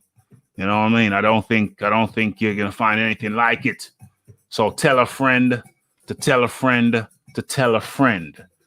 Where are we now? Slow roast Rafi. Daniel got pushed up the WBO ranking. Frank Warren been paying off people. Damn. Is that what it is? Is it come down to paying off people? Big Ant says, damn, I miss Rick. I wanted to ask him to tell y'all that Dillian White a bum. Much love though. Keep up the great work. OMG. Great handout. You got that. Yeah. What did you say? Great handout. You got that work. I tell you what, mate, you won't be able to sit down for a week the work you got, my mate. You won't be able to sit down for a week the work you got, son. 3-hour plus classic. Anybody who hasn't checked it out, you need to go check out the Friday show. What was it called again? I just told you. What was it called again? Better quality. As a matter of fact, hold on. Let me get creative with this. Let me actually put the link to this show in the chat. Let's go ahead. I've actually listened to certain parts of this many times. So let me share that. Let me copy that. What is this? Yeah, copy that. Did I copy that? Okay, let me copy that and let me put this in the permanent comment section over here. Okay, so that is now in the permanent comment section of this video. So the link is there. Copy. I'm going to start it from like the 1 hour, 20 minute mark, something like that. When it gets real spicy. This is when it starts to get spicy. So let me paste that. Boom. Okay, that is now in the permanent comment section down below. So anybody who didn't see that, when you get some, if you got some time, when you get some time and you want to be entertained, if you want to be entertained, I seriously recommend you check that one out. 2020 would be redeemed if White got sparked in the rematch and Femi got stopped by Pulev. Ruben Guerrero is hilarious. It's hilarious. White got sparked in the rematch, and hey, I tell you what, Big Femi's gonna put the heat. Is gonna put the heat on Luke. He's gonna put the heat on Luke Skywalker, Luke Flatley. You can rest assured on that.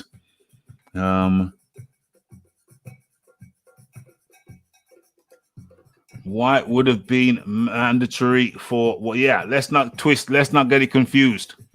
I'm talking about 1,000 days as a number one ranked in the WBC. You see, that's where I think this is where my brother EJ got mixed up. Even though I explained to him multiple times, you know, but he was stuck on the number one. He was stuck on the mandatory, but no, I said, no, we're talking about number one in the WBC rankings. And for that, he obtained that around about the Hellenius fight. So it had been 1,000 days as the number one ranked in the WBC. That's why my brother here, my friend, he got kind of confused, but nonetheless, it did not damage the entertainment value.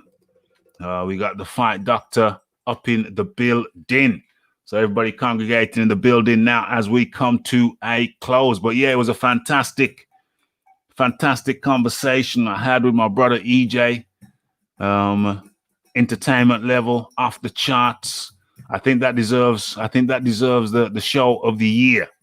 I think that's a strong contender for the show of the year. No question about it, no doubt about it. Anybody who hasn't checked out my recent videos, go check out my recent videos. It covers the Daniel Dubois situation with the Usyk. It covers what does it cover? It covers Filip Hrgovic's next opponent being somebody who retired 6.5 years ago.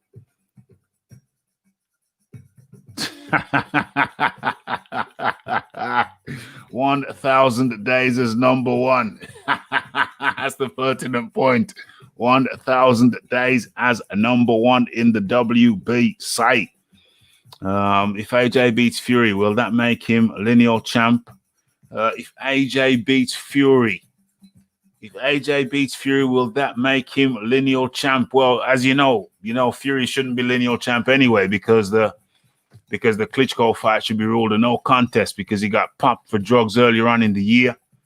How would you feel if Jarrell Miller kind of got to AJ, beat AJ, and then he popped, and then a couple of months later he got popped for drugs? Would you say that Jarrell Miller should hold on to the title which he won? Or how would you feel more appropriately? How would you feel if Miller had tested positive for a fight before fighting AJ, and then he fights AJ, beats him, and then it's revealed that he got popped for drugs in the prior fight? How would you feel about that then? You know what I'm saying? Should the Joshua fight be ruled a no contest? I think there would be a very, very strong argument for that. So yes. What's this? Y'all see Andy Doug White saying that now we got to feel sorry for White because he got knocked out. What? Andy got them hands. You'll put White down. He got him outclassed. He bottom fighter White. Okay, that was hard going. That was hard camping. If you want to be champ, IBF is best to be Mando for. Dillian White turned down Pulev. Well, Dillian White turned down fighting Pulev for 25%. I think most people would do that. Most people in Dillian White's situation would turn down fighting Pulev for 25%. So it's kind of common sense, really, why I turned that down. It ain't no mystery. Let White's. I'm going to let the White stuff go. I told you, though. Didn't want to listen. Well, listen. White chose to fight Povetkin. I don't think it was a wise move when you already had the WBC title shot. You already had the title shot. He should have been fighting. There's lots of other people he could have fought. He could have fought anybody. He could have fought anybody that Deontay Wilder fought. You know, he could have fought any one of Deontay Wilder's opponents and been okay. You know, minus Tyson Fury. He could have fought lots of other Joshua opponents, or he could have fought the common opponent in Breezel. Why didn't he fight Breezel? He could have fought Charles Martin. He could have fought. Who could he have fought? Washington. Or is it Gerald Washington? There's lots of people he could have fought as a filler, and people would have understood that it's a filler. But he had to go for the Povetkin. It's not the person I would have chose for him, but he went ahead and chose him, and there you go. That's what happens when you have to give Wilder credit. I have to give credit to Wilder and his matchmakers, how they guided him, steered him with very clever matchmaking, and they kept him the WBC number one, WBC champion for 5 years. They kept him that way through their very, very clever matchmaking. Frozen one. Very, very clever matchmaking. Ortiz, does he fight anybody outside of the PBC? Is he willing to fight Joshua? Is he willing to fight White? I don't know. He lies. He lies and says he has not an offer, or he's had a low ball offer. Then they come back, oh, sorry, we made a mistake. We know that. We know that he lies. We know that his team lie about offers. Breezel, he's supposed to have had multiple offers. Should have been fighting somebody like Breezel. Maybe even Ortiz. I like Ortiz. but he's a southpaw. Does that prepare him for Wilder particularly? Not particularly. Maybe go with a Breezel. Maybe go with a Gerald Washington. Maybe go with a Charles Martin. But he's a Southie too. He's a southpaw too.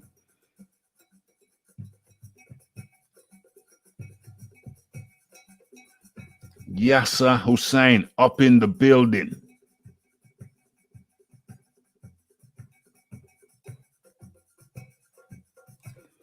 There we go. I totally agree with this one. When the number one fights the number two, we will have a real lineal champion. Until then, we haven't had one since Lennox for me. I agree with that wholeheartedly.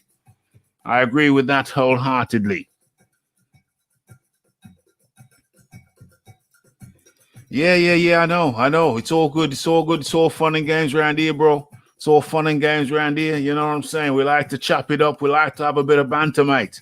And where's Dixon Vinegars talking about banter? Where's Dixon Vinegars?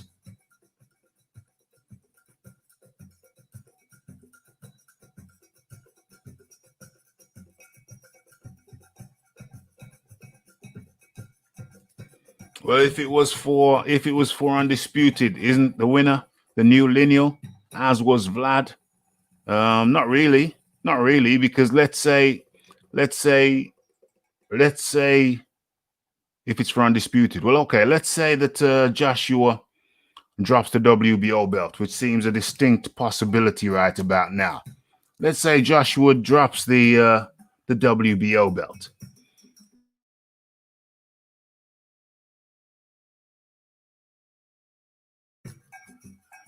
And he fights. Let's say Joshua drops the WBO belt, so now there's a new champion. Now there's a new WBO champion. And let's say he fights Tyson Fury instead of the WBO champ. So if he fights Tyson Fury, that's not undisputed anymore, because there's a new champ. There's a WBO champ who is not involved in that fight.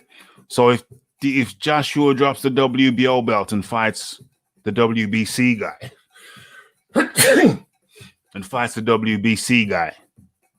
that's not undisputed. But it would probably be number one versus number two. But it would certainly be number one versus number two. So then you'd say, now you have a new lineal. Yeah? Whoever wins that, you'd say, now you have a new lineal. So I agree with Big Boys on that.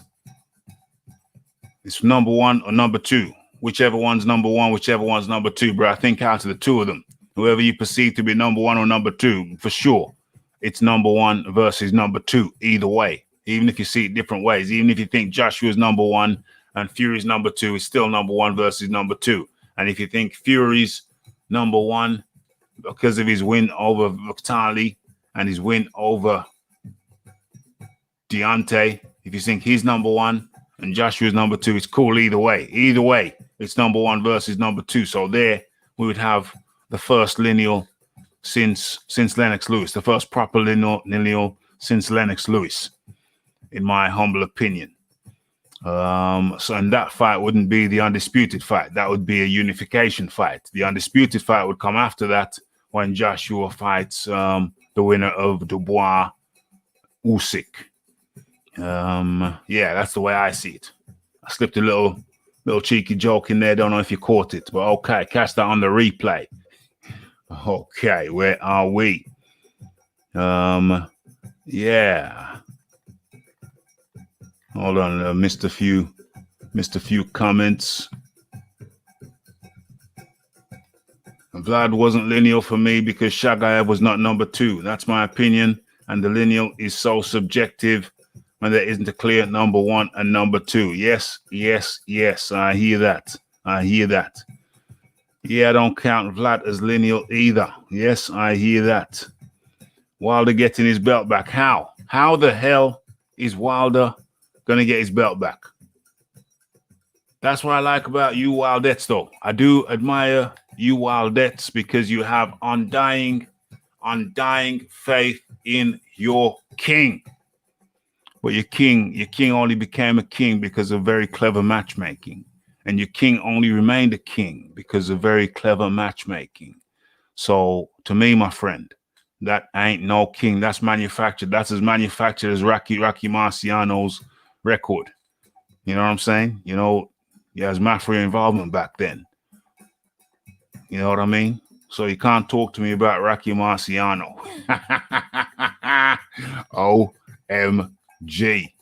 OMG. Okay, where we at?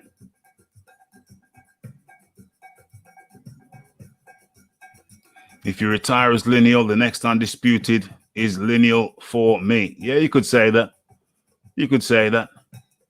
But what happens if the recognized number 2 guy is not involved in that undisputed clash? See what I'm saying? Dixon Vinegars is up in the building. He's probably been up in the building for a while, but just changed his name back to Dixon Vinegars. Dixon Vinegars is up in the building. Dixon Vinegars is up in the building. It's defo for the best heavyweight of this era without the belts. You can be lineal without being the best of an era. Oh yeah, you can definitely be lineal without being the best of an era. I think I've gone through some lists before. I think Michael Moorer was lineal at one point. I think Leon Spinks may have been lineal at one point, or certainly if not Leon, then certainly Michael, who was effectively a cruiserweight, wasn't he? Certainly not a best of an era type of guy. There have been a number of guys. Shannon Briggs, no disrespect to Shannon Briggs, but Shannon Briggs was lineal. And I don't think he was the best of an era either, although he ain't no punk. That guy could fight. That guy could knock out a mule if you connected right. So, yes. Yeah.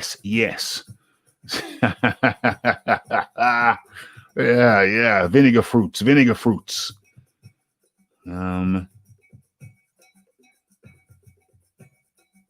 Too much common sense coming from Ruben Guerrero.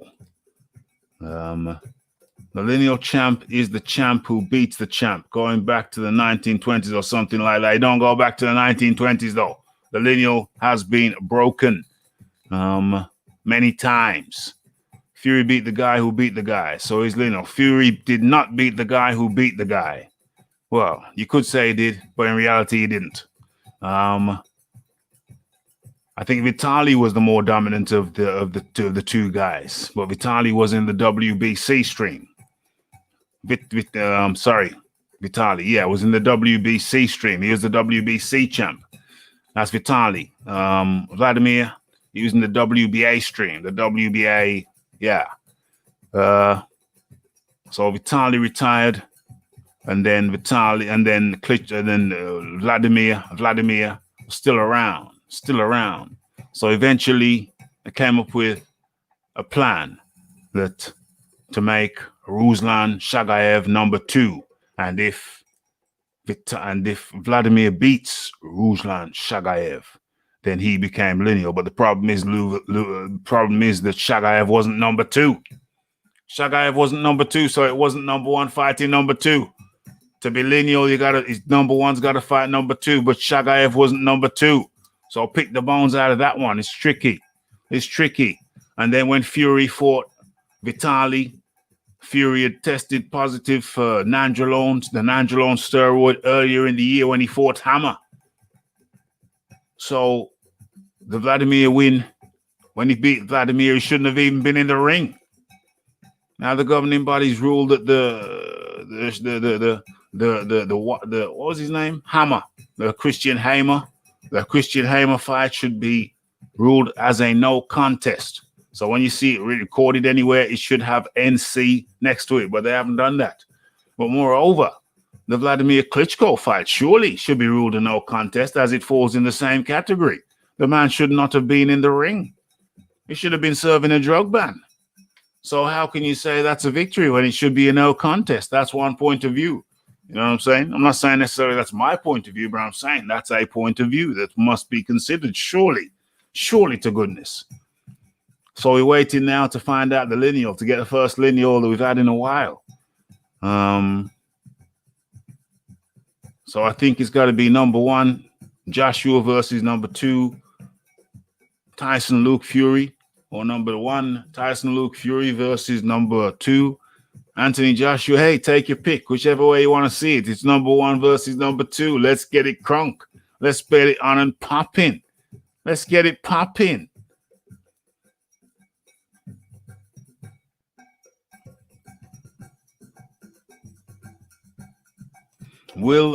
It's a good question. Will Wilder be considered legit in everyone's books if he wins Fury in the trilogy, if he beats Fury in the trilogy? Will Wilder be? I think he's going to have to be considered at least number 2. Does beating the number 1 make you number 1, or can it make you number 2? That's a question for you to chew on, for people to chew on. Does beating the number 1 fighter make you number 1, make you the number 1, or could it make you the number 2?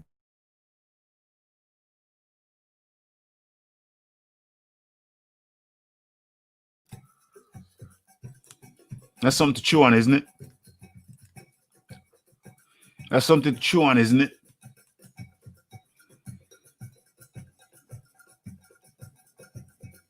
Wilder got more heart than anybody fighting in the top division. He will beat Fury with a... So effectively what you're saying is that he's going to beat Fury on a wing and a prayer. Because that's what a haymaker is, yeah? A wing and a prayer. A karate chop behind the neck? Hong Kong Fooey style? Or is he going to do it Hong Kong Fooey style? Is that what we're talking about? Is that what we are talking about?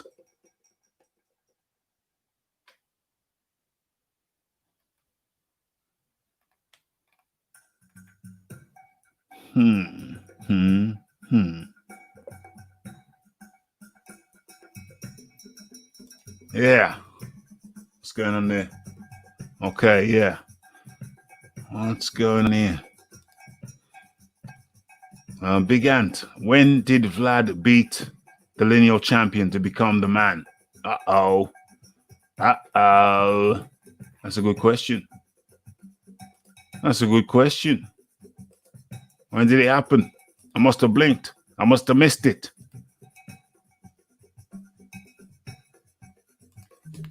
When did that happen then? Didn't happen, did it? Un momento. Carry on. Where are we?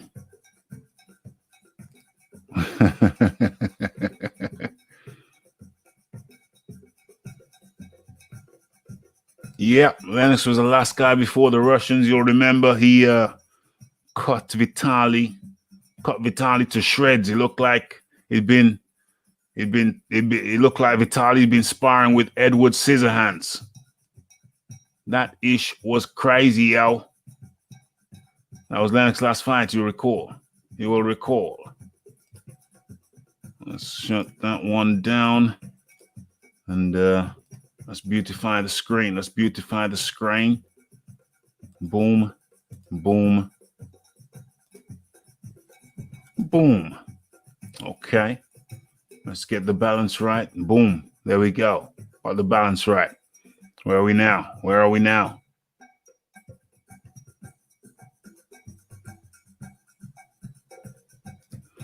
Vlad acquired Lineal because he held the belts and there was zero chance of unification. Well, what do you mean zero chance of unification? There was who had the belt? Who had the belt? Stavern got it for a little bit, and then Deontay Wilder got it. So Deontay Wilder was champ to the latter part of Vladimir's career for at least a year or so, year or two. But yeah, there is that argument, certainly. Everybody give this a thumbs up. Wise words, wise sage words from the Aaron Daly, who is up in the building.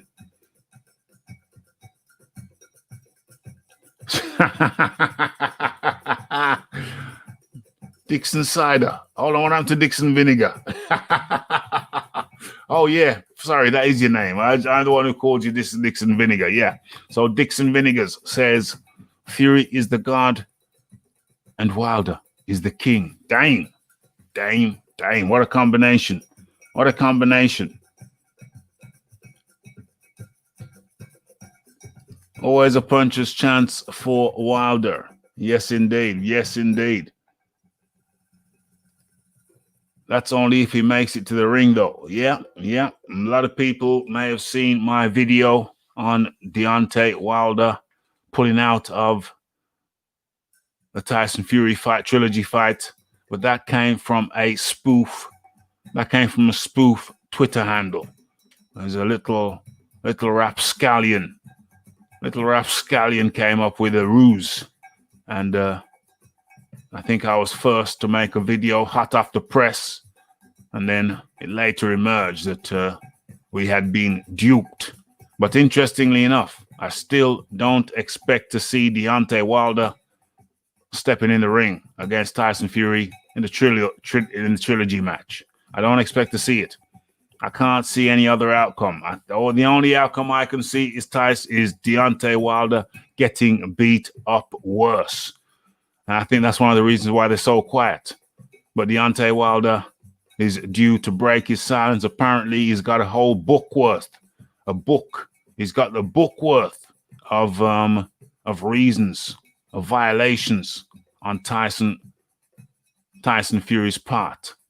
There's a guy, one of training partner or a trainer or a nutritionist or whatever, who was living in one of Wilder's homes during camp.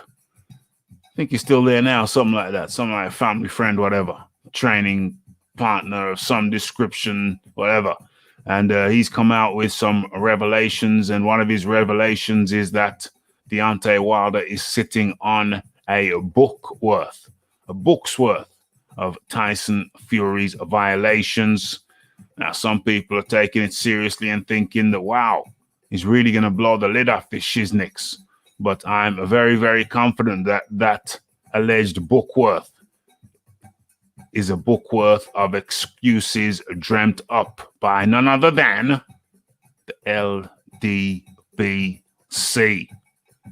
That's my hypothesis on the matter. Yes. Everybody smash that thumbs up button. Hit that subscribe button. Hit that share button. Hit all of the good buttons. Okay.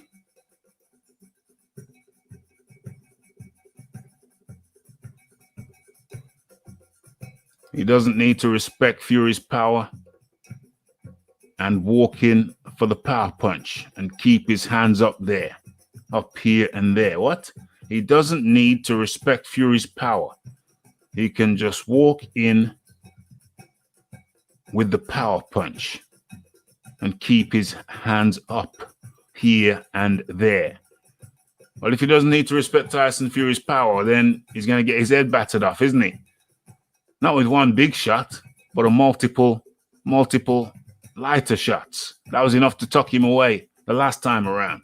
How is anything going to be different the second time around? The only thing that's going to be different is that Tyson Fury is going to be more confident and Deontay Wilder less confident.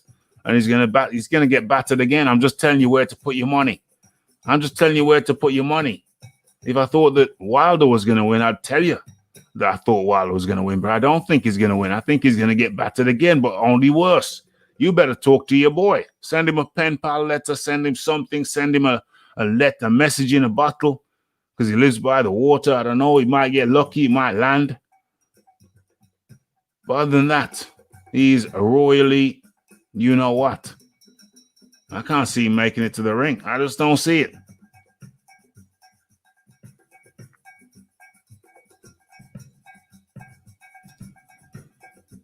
Even when it seems logical, belts actually don't mean much when it comes to lineal.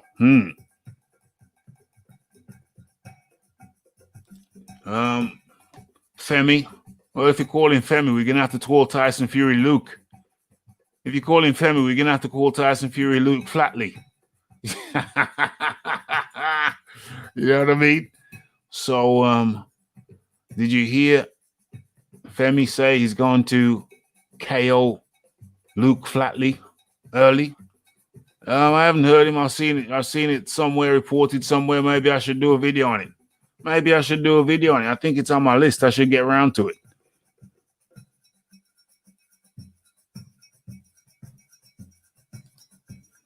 They all say I'll knock him out. Talk is talk. Let's see some walk. Let's see some action.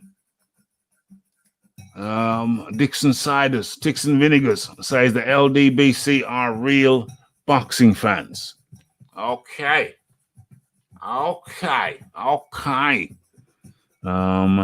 That's Dixon Vinegars. Can't afford risk before big fights. Absolutely not.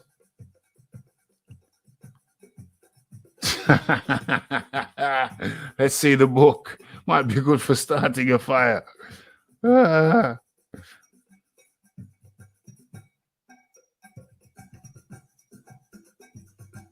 Anyone who thinks they don't have to worry about the power of a 6'9", 260, 270-pound man is deluded, in my opinion. Absolutely. It might not be concussive, might not have one concussive single blow, but they all add up, mate. They all add up to a real bad headache. That's what it adds up to. Mate. Every time I come... JP. Who the hell is JP? Na. Who the hell is JP? Where is JP? I just saw him a second ago. Where's JP? I just saw him. Oh, damn. I'm looking at the wrong damn thing. Damn. Hold on. Have I made a mistake? No. So let's go over to... Oh, yeah. Let's go over to this one. Where's JP? Every time... Get out of here, JP. Get out of here. Don't have a rest. You got a 15-minute break. Come back with a fresh attitude and a new demeanor. Come back uplifted and enlightened. Come back as a new man. Come back refreshed. Go and get baptized. Don't come back here till you get baptized, JP. You got an evil spirit lurking in your soul, my friend. And it's making you contort and distort. It's turning you into a shapeshifter. So go and get some healing. Go and get baptized. Go down to the river. And ask for forgiveness. OMG. Ask for forgiveness. Beg. Go down on your knees. Light a candle. Go down on your knees in front of the candle and beg for forgiveness. And those tears need to be genuine, real tears. Don't fake it, or else it won't work. It won't lift the curse. You heard what I said. It won't lift the curse. OMG. OMG. Okay, so where we at now? Where we at now? LDBC, real hardcore up in the building.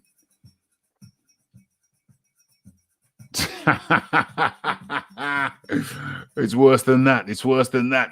I don't even want to get into it. I don't even want to get into it, but it's worse than that. That's the least. That's the least of the problems.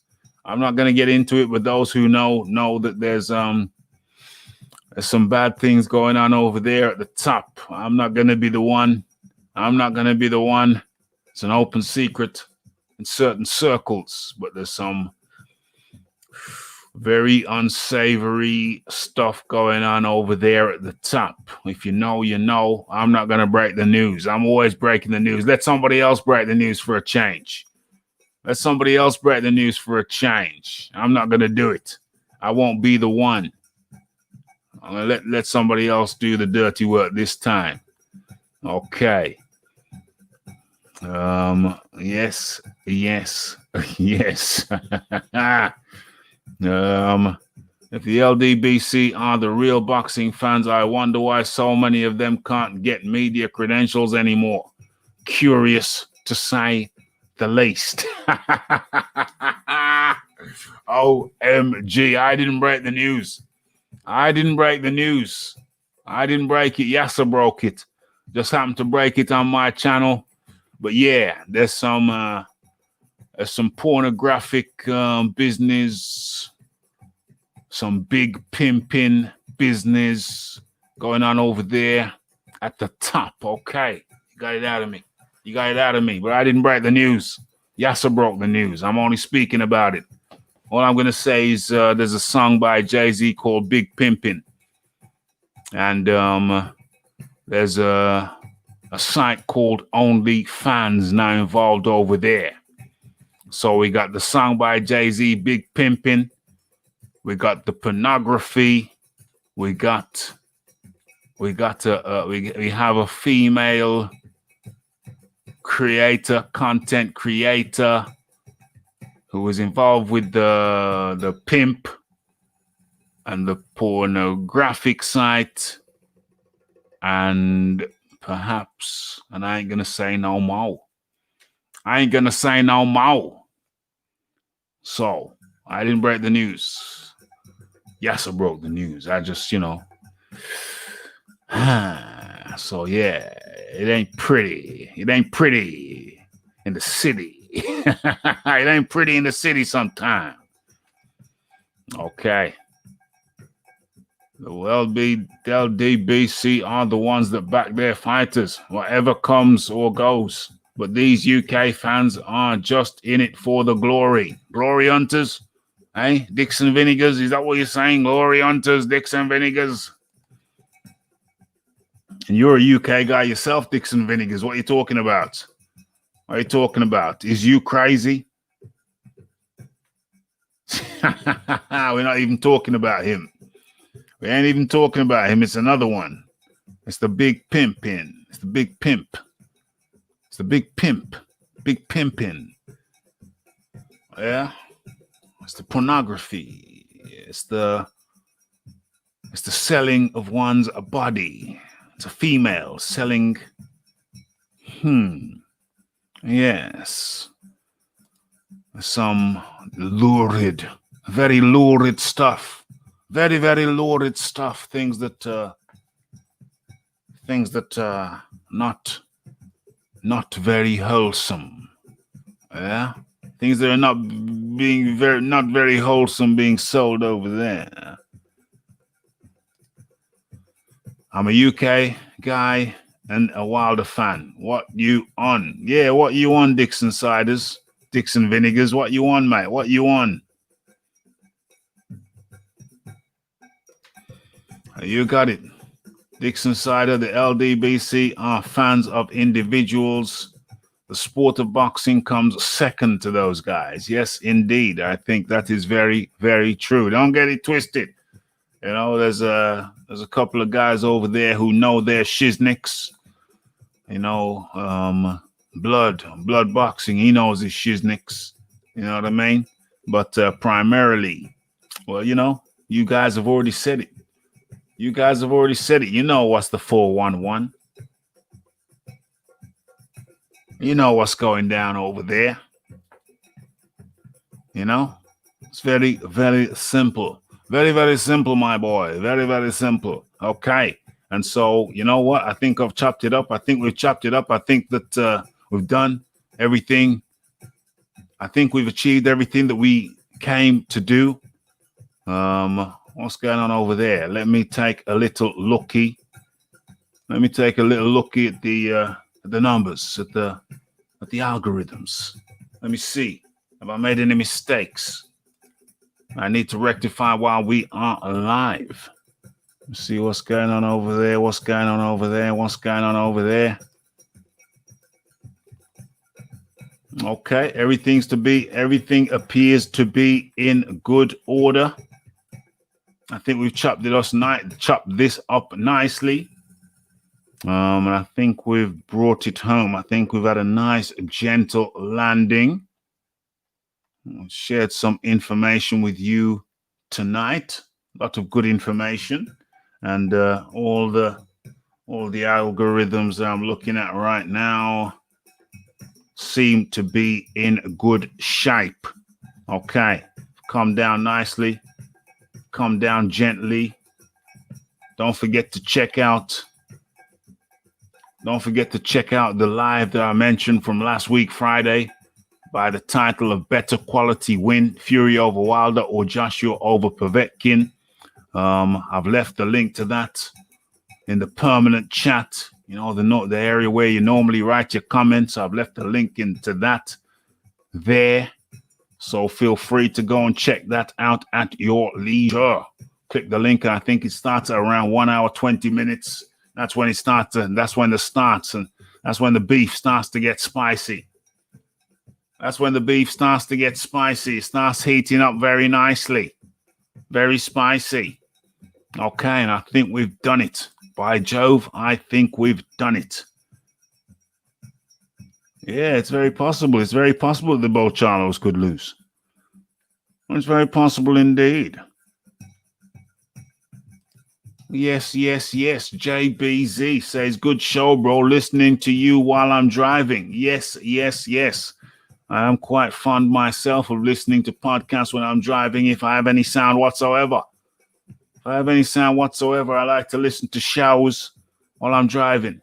I'd rather a longer drive than a short stop and start drive, though.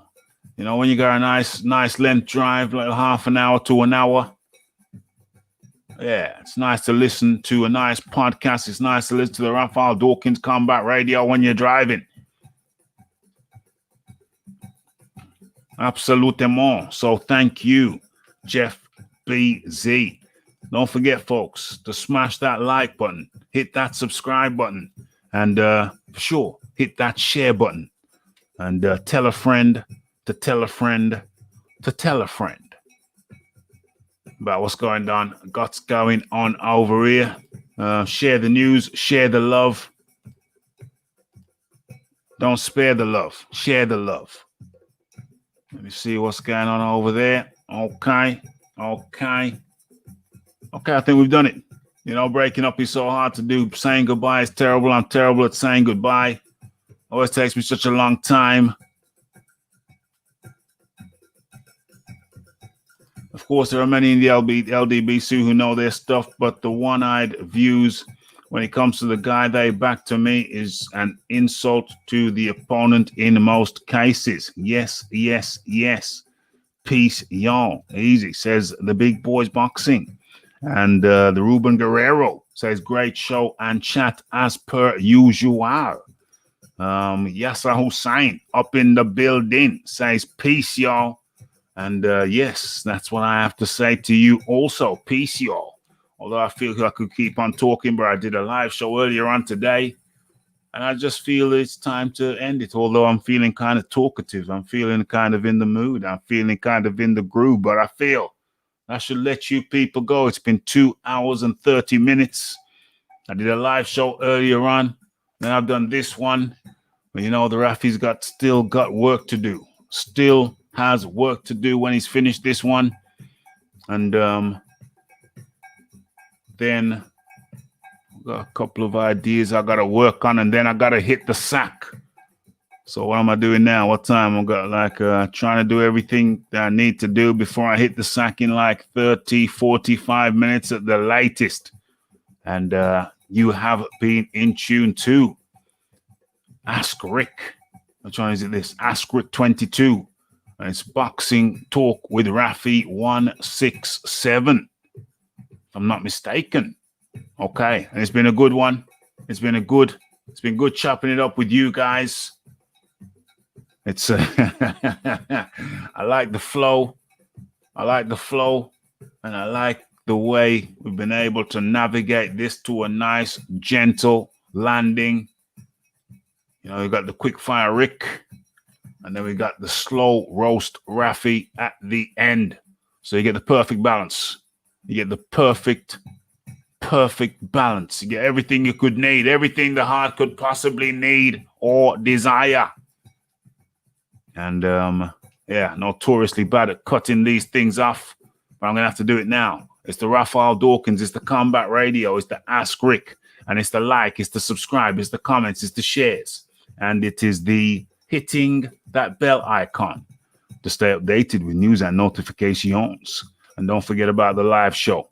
Don't forget to follow me on Twitter. Don't forget to tell a friend, to tell a friend, to tell a friend. And the only thing left for me to say is,